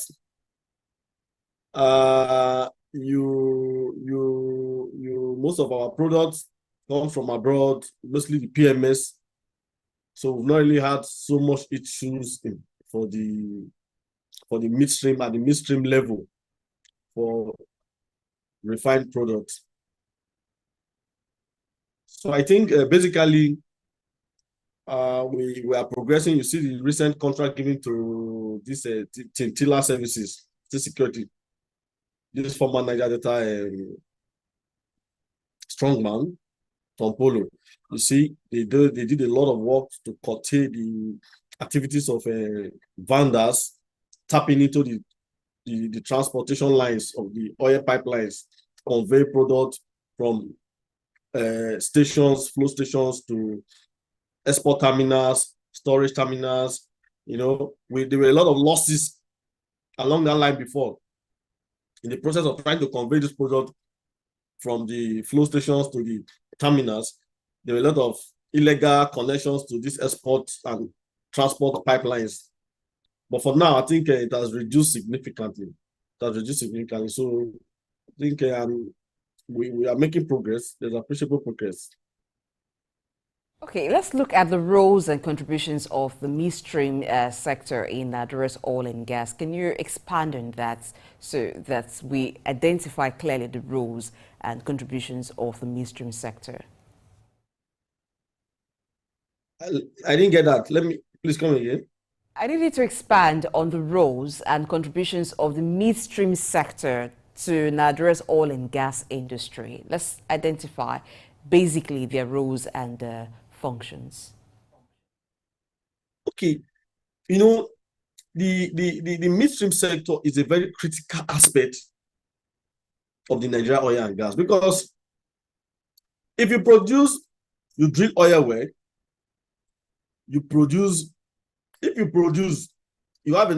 if you have enough reservoir of oil or gas, and you can convey it to the desired location, either the export terminal or even the refineries, or even if you are selling, say you are selling, if you cannot convey it, if you cannot market it, it's as good as useless to us. So the midstream is a very critical sector. Thank God, you see this pipeline that is going on, this AKK pipeline, Jakuta Kaduna Kano pipeline. Such laudable projects are things we should be promoting as a country. Those are very fantastic, laudable projects undertaken by both foreigners and local companies. We need to expand on that. Then for existing ones, like you see recently too, the Escarbos to Lagos pipeline, there were some expansion work on it. You have the OB3 pipeline too in River State. You have so many, there are some pipelines that they are deteriorating, that need to be worked on. Maintenance work need to be carried out on them. So, especially for gas, because now we're talking about energy transition. So, the goal now is to kind of limit investment in hydrocarbons, but for gas, for now, we still need to really invest in gas, so that's especially natural gas. So the midstream sector is a very critical sector in Nigeria. Because if we don't sell the crude oil, for instance, if we don't sell our gas, there's no revenue for the country. No revenue. So it's a very critical sector. We must be able to convey our gas, oil from production locations to desired locations. In this case, where they could be refined, where they could be used for powering other industries, other machines. So the midstream I could say is the fulcrum. It's the fulcrum between the upstream and the downstream. If it's not there, nothing exists. So it's a very, very critical, very essential part of the oil and gas industry. Okay, let's look at the issue of oil processing, which is one of the major activities that takes place at the midstream sector. Now, for that to happen, you have to look at the state of our refineries. There's this argument, given the fact that the refineries are not performing up to optimal level. Now, there's this argument that there's a need to either privatize the refineries or sell them. What's your take on this, as this has been affecting, oil processing locally in Nigeria? Absolutely, I totally agree. I agree with the school of thought that believe those refineries should be sold. They should be sold immediately, following all due process. Like in about 4 or 5 years ago, but I was watching our former president Obasanjo on the television program when he was saying, when he was leaving, he privatized about 2 of those refineries to Dangote and Todola and Transcorp Consortium. But when I came in, he reversed the privatization. And Obasanjo went to meet him and asked him that, why did you do this? He said Yadra was telling him that, Nigerians were shouting, they were complaining. Obasanjo told him that. He said, Yadra said that they've given, there's one popular business man that says he does engineering, he does refinery rehabilitation. Obasanjo said, you say you give this man this job. Where have you done it before? What was the technical proposal? How you sure you could do it? He said, don't worry, they will do it. Obasanjo, okay, let's watch. And true to it, look at where we are. Obasanjo foresee what was happening now. Obasanjo told Yadra then that as a leader, you should see more than what the people see. You should know what is best for them. Take critical and hard decisions for them. So for me, they should have sold them. Okay, look at the chairman of a presidential committee on fiscal policy and tax reforms. He said it recently that Nigerians should pray that those refineries do not work, because if they work, Nigerians will move from subsidizing subsidy at the pump to subsidizing petroleum at refineries because of our inefficiencies. Because if our refineries work, petrol in Nigeria may be the most expensive. Why? Because of our level of inefficiency in this country. Look at those refineries. Do you know people are there morning till night? As we speak, they go there every day. Things that are not working, they pay them wages running to billions of naira annually. Even the National Assembly said that those refineries, over 10 trillion has been spent on them, doing nothing. That is astronomical wastage of the country's resources. It is painful, it is sad. We engaged in this kind of trajectory as a country. For me, they should be sold right away. Sold.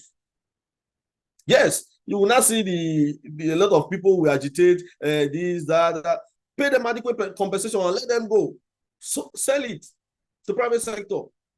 Even the NNPC, as we talk today, for me, this NNPC that they've said they turn it to corporate entity, operates as a commercial basis and the rest. For me, until I see a core private equity shareholder in that company, NNPC, come in, core people that know what they are doing, comes in, have substantial share in NNPC. For me, I think we'll just be doing this our normal things we do in this part of the world. So for me, absolutely, those refineries should be sold forthwith. The midstream sector handles transportation of oil and gas in Nigeria, not just the pipelines. But let's even look at the pipelines and all. What should be done to ensure that this trend of having trucks moving about, carrying products from one place to the other, from depots to the other, is reduced? Because the bad roads are not also helping. And then the cost that it's incurred by the fuel stations and all of the who are in charge or who are running this business. How do we ensure that we have pipelines channeled to different areas and different depots? We seem to be using the old facilities and not even creating new channels. You know, we are in the era of energy transition. Yes, as much as for now, you can't do without fossil fuels, because you even need the fossil fuels to drive your clean energy, your green energy, renewable energy. You need your fossil fuel now to build solar panels and the rest. As much as we need to decongest our roads, these road tankers, looking at the havoc they create, bad road, they run into a lot of accidents, lives are lost. Running pipelines is quite expensive, especially at that close to the end user level.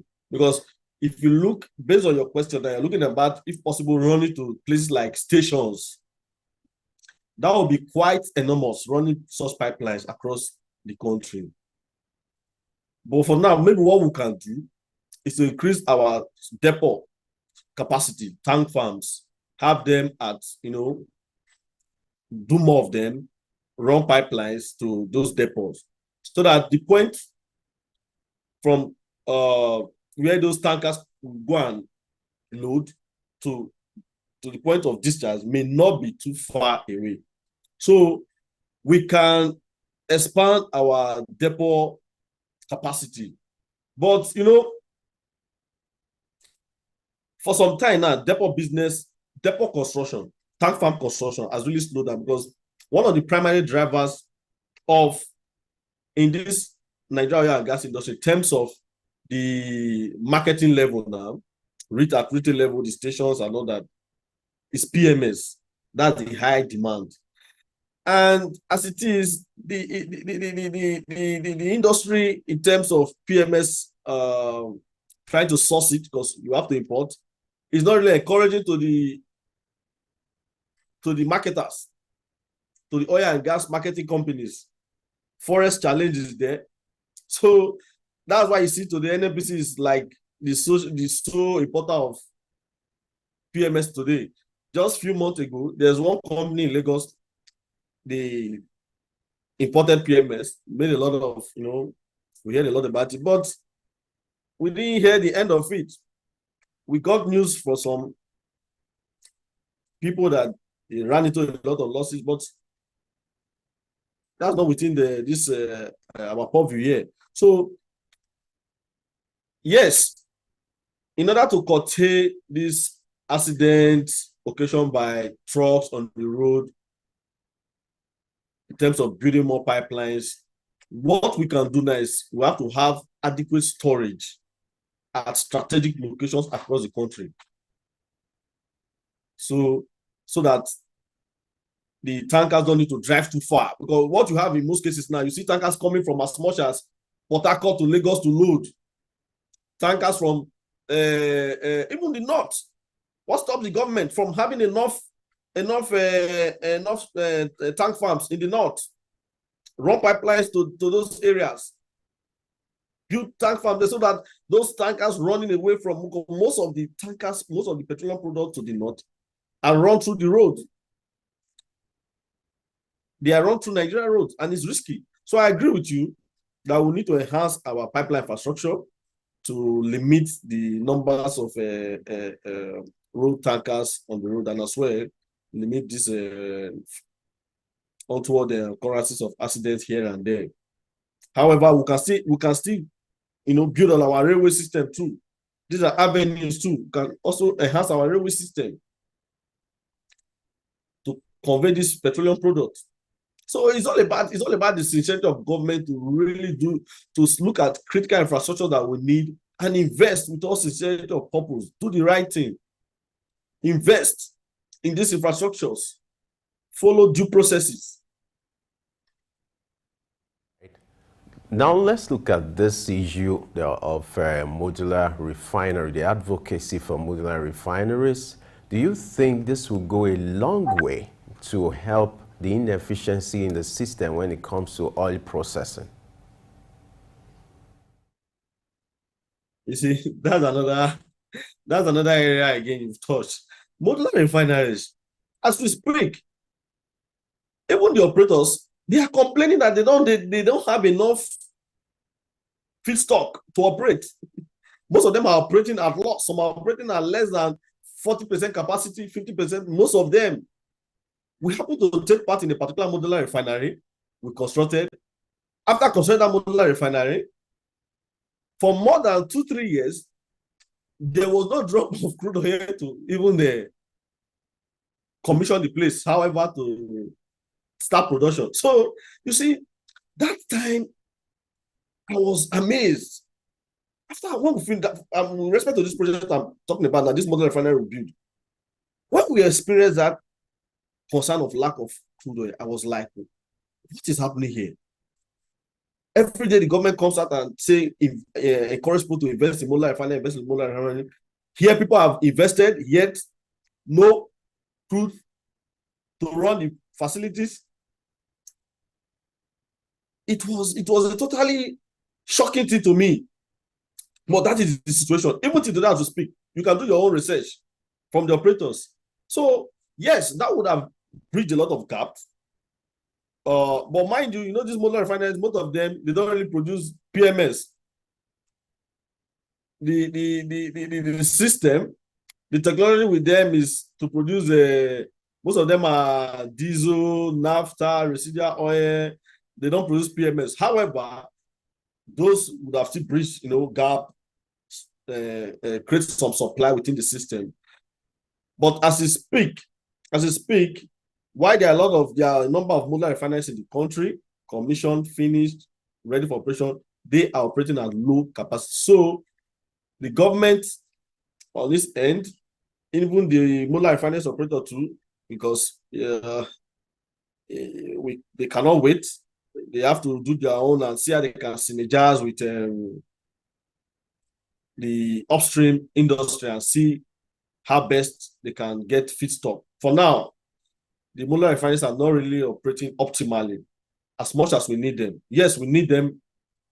The numbers of them are there, but they are bedeviled with lack of adequate crude oil feedstock to operate. About PMS and even other petroleum products. Let's look at gas. How can we have more gas processing plants in the country? The demand is increasing, so it means that the market should get better. But the infrastructure, the companies to handle this, we do not have so much of them. And even the ones we have are majorly doing for export or producing for export. How do we change that narrative? Okay, it's all about encouraging investment. We have to create the enabling environment. And for those that are inside already, the government need to create the enabling environment for new incomers, while those that are in already, they still need to encourage them to invest more, adopt new technologies, limit things like gas flaring, to channel these gases. It's all about investment.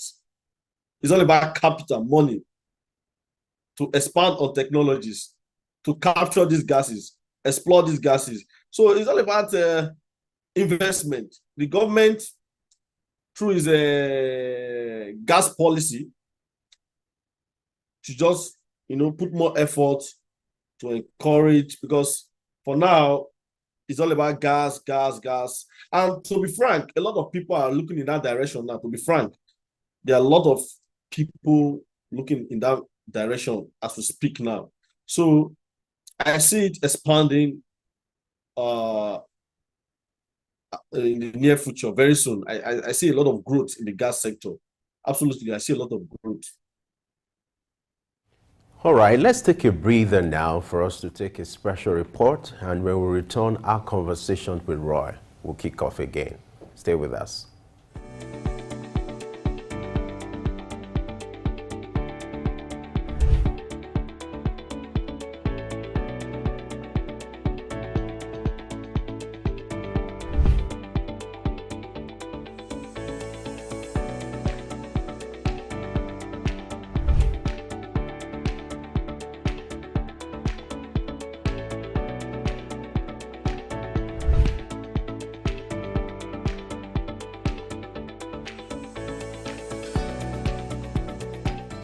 Nigeria is the second largest oil and gas producer in Africa. However, how well it was able to manage its oil windfall of the 1970s, which led to over 3 decades of economic stagnation and degradation of public sector, still leaves a bitter taste in the mouth of many. The country's world-class hydrocarbon resource potential is over 37 billion barrels of oil and remain in the 11th position in the world with 2.1% global reserves. It has 209 billion cubic feet of gas and is the 9th in the world, which represents 2.6% of global reserves. Besides hydrocarbons potential, despite all these endowments, the sector's current position remains a big concern, and one is forced to ask about the catastrophic decline in oil production since 2012 till date, with the country producing only about 1.2 billion barrels of oil per day. As of 2021, the sector's contribution to the national economy and gross domestic product stood at 31% and also contributing significantly to Nigeria's domestic electricity market. Nevertheless, in order to achieve a net zero target by 2060, she would have to focus on some key domestic trends like energy transition, insecurity challenges, investing in midstream, gas processing pipelines, downstream assets, refinery operations with strong collaboration between independent and profit-driven NNPCL Limited will be required for Nigeria to achieve a 5 million barrels through deregulation of the downstream sector and domestic refining capacity moving away from 1.2 million barrels. We must be willing to increase exploration activities and exploit abundant gas resources, innovation and technology deployment with elimination of gas flaring, not forgetting the menace of oil theft and vandalism on oil pipelines and other facilities. Nigeria oil and gas sector can work again if we all see it as our project, with government leading the way by doing more than mere grand talks. Juvi Ufiene, Suk News.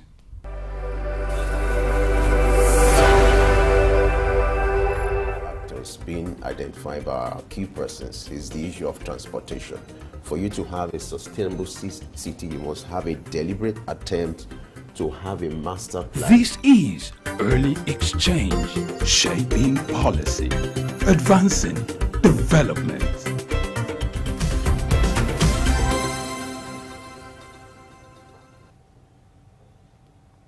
All right, now is a special report by Juvi spotlighting the reforms and regulations in the oil and gas sector. We're still looking at the midstream sector, and our special guest, Roy, is still here with us. Roy, glad to know you're still there with us on Early Exchange this morning. Thank you. Of pipeline vandalism, it's been a challenge over the years. Several stakeholders have been contending with this issue, and it's looking like a necessary evil. What can be done to ensure that this thing become a thing of the past, and then to ensure that the issue of oil production is being made more efficient? Okay, that is a very is a critical aspect of the Nigerian society, because a lot of these folks, these guys in the Niger Delta, they see this crude oil as their own, and they just want a sense of belonging. That yes, this crude oil that comes from their backyard enhances and improves their lives. Most especially when you look at the degradation caused by the exploration of this hydrocarbon. So, when they didn't get it, they decided to take their own, when they are not enjoying basic commodities. Because the truth to it is that the idle mind is the devil's workshop. Most of these youth you see, if they are well engaged, they will not partake in those nefarious activities of vandalizing pipeline, tapping into lines, stealing crude oil, doing illegal refineries, because it's a risky business. It's risky. It's out of the desperation for survival. No option. What do we do? Let's go into it. I believe that's why most of them, because I've happened to visit an illegal refinery about 4 or 5 years ago. Somebody called us then that they want to build a tank farm somewhere in Delta. Want to go and show us land, only taking us into the bush. I saw that it was illegal refinery. The next thing, soldiers everywhere. So, if not for the grace of God, the soldiers would have opened fire. But the soldiers could not get close to the refinery. We have to. It was a really long story. Long story. But I saw the apprehension in the guys.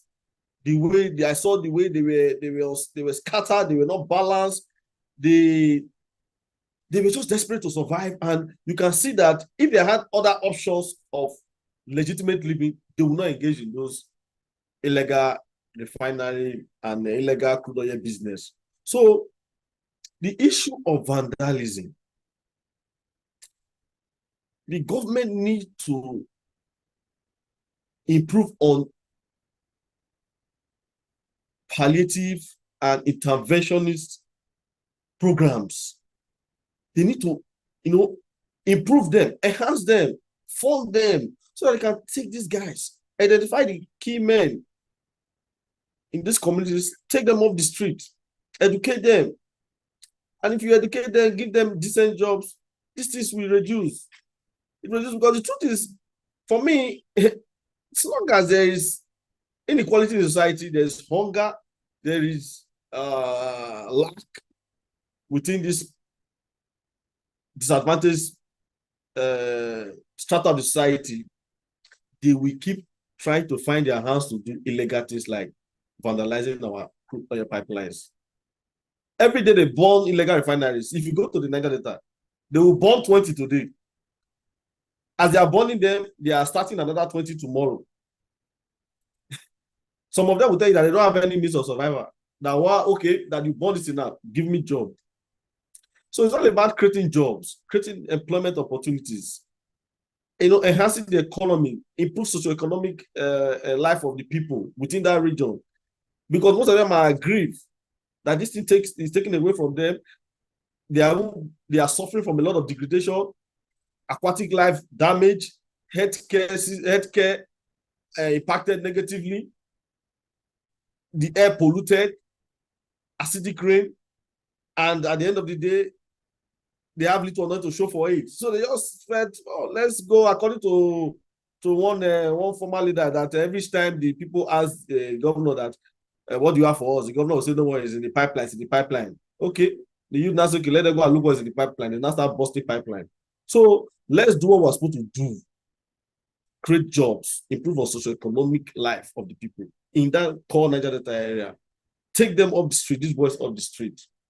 Educate them, create schools, scholarship programs. and engage our royal fathers, engage our community leaders, because most of these things cannot go on without the community leaders. These people doing these things are not ghosts. They do it inside the community. People knows them.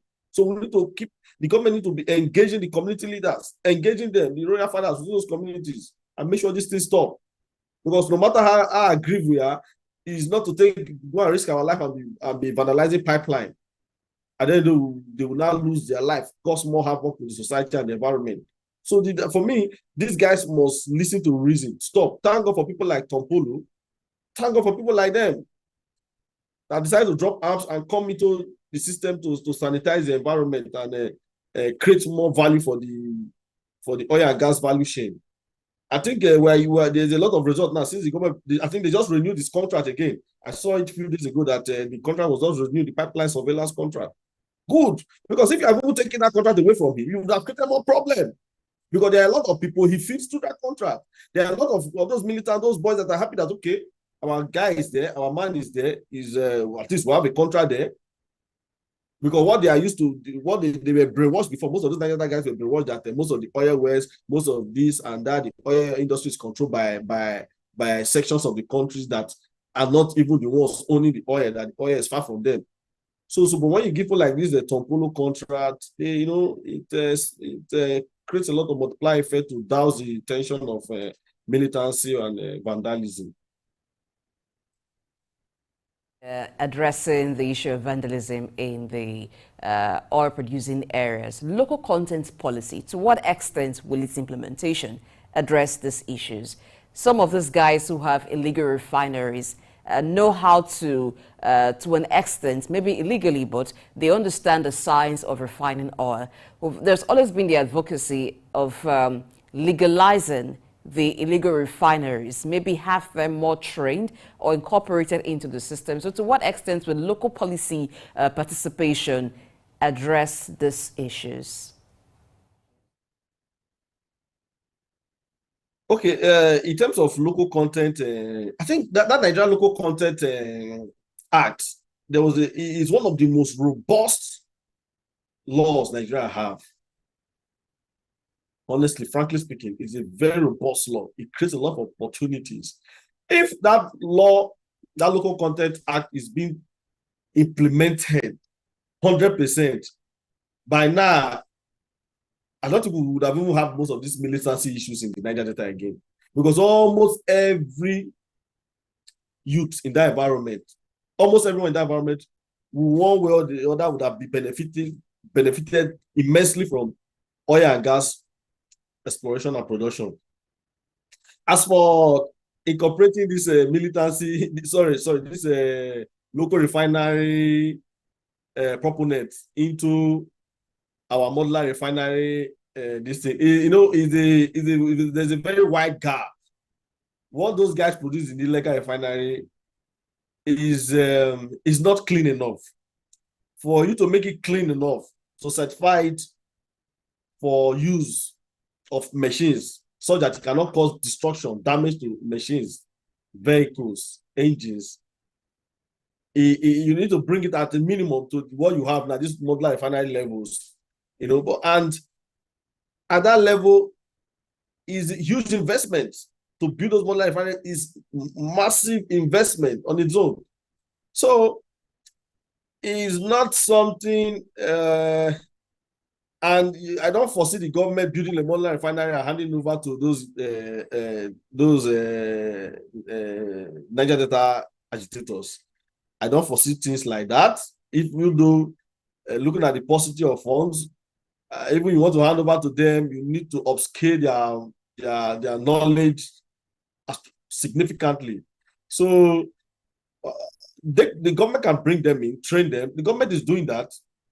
I know a couple of them that have gone abroad. As I will speak to you, we just gave someone a reference letter that works with us for scholarship in NDDC for overseas training. So the government is trying its best, training them, and a number of them have gone overseas for schooling. But the issue is that after going overseas for the schooling, when they come back, is there jobs? Are there jobs? So those are the basic issues.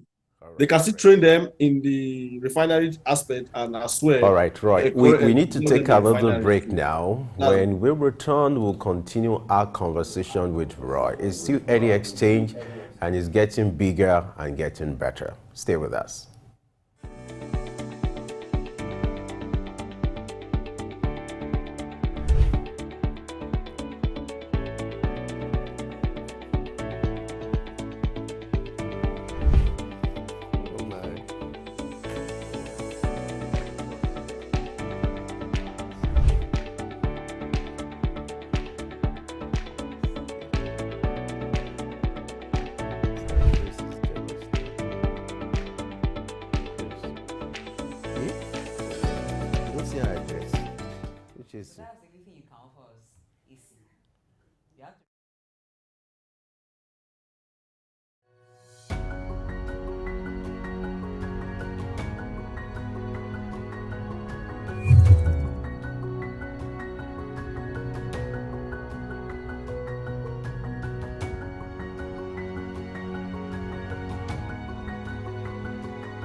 Being identified by our key persons is the issue of transportation. For you to have a sustainable city, you must have a deliberate attempt to have a master plan. This is early exchange, shaping policy, advancing development.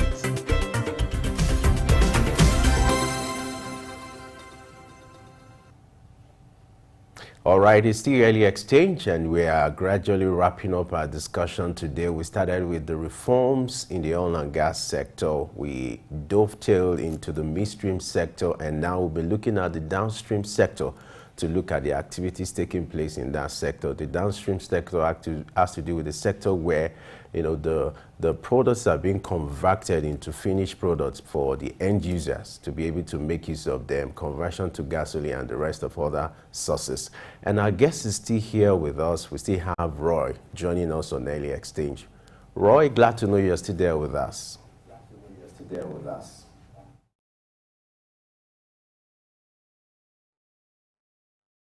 Stream sector, of the oil and gas industry in Nigeria. The activities taking place in that sector. Talk to us about some of the challenges, contending with efficiency in that sector in respect to your research and according to some of the engagements you've had with stakeholders over the years.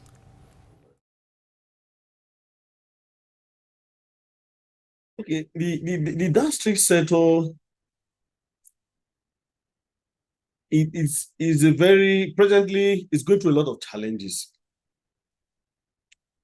Because, for instance, if NNPC is not being run like a socialist, social welfare organization catering for the needs of Nigeria, you can imagine the difficulties you would have been experiencing accessing PMS. Because as we speak, NNPC is practically the sole importer of PMS. Why they say it's deregulated? So you deregulate a sector, yet the private sector could not participate actively. So you see that there's a problem. There's a big problem. So if you look at the refineries again, the processing facilities again, okay, we don't know what is coming out from the Dangote end of the refinery now. This refinery was commissioned when? Was it? That was sometime in May. And we're told that around July, they will start production or they'll start processing production. But here we are.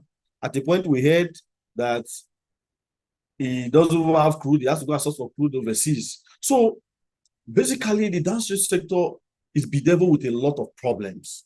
From the refinery to your supply, especially the PMS. Look at the refineries. Nothing is working. And yet we are spending millions on them. Look at PMS. If the government do not import, we're as good as dry with it. So there are a lot of challenges. And people are even saying now that there is this subsidy. Why government is saying no subsidy, passing the subsidy? Because why will people not say that? As at the time they remove subsidy on petrol, then the landing cost, crude oil was selling as about $75 per barrel. But to speak now, in some instances, 80-something, $90 per barrel. So of course there should be some relative changes in price if there is no subsidy. So when people just oppose these simple principles of supply and demand, that does not add up. People believe that subsidy is still going on, but the government probably out of its own wisdom not want to cause chaos in society. They know what we're currently passing through in terms of the economic situation. They don't want to inflict more harm on the people, so they don't want to reflect the true value of the landing cost of PMS. Probably that's why the government have not reflected it in the pump price of PMS. They're just, but it creates too much opaqueness. If we are calling for, because if you really want a robust sector, any sector to be robust, you need to remove every shred of opaqueness so that people can come in. Because first of all, I want to be sure that if I invest somewhere, there should be no secrecy, there should be no underhand dealings, trying to cover up what is not and what it is. Because it gets me worried that at the end of the day, sometime you can also one day wipe off my whole investment and give me stories. So the downstream sector, we cannot deny the fact that there are a lot of issues. Presently, the opaqueness in the cost of PMS, pump price of PMS, creates a lot of issues too, for especially for the foreign investors that want to come into the business. Thank you very much, Roy Oluri, for talking to us today about the issues in the oil sector. Specifically, we've looked at the midstream sector and wrapped up with the downstream sector. It's been nice having you on the show today. Thank you very much. My pleasure. And as I wrap up the show today with the hope that the PIA will be fully implemented and other areas where there are challenges in the oil and gas industry in Nigeria will be addressed, that Nigeria can fully harness the potentials that it has in the oil and gas sector, and the country will reap the gains. I am Blessing Aichi. Business Insight comes up at 10 a.m. on Sook News. Stay with us. Do not go anywhere. And don't forget, you can also be part of the conversation. The conversation continues on our social media platform, on our YouTube page at Sook News. I am Femi Ayodele. Bye for now.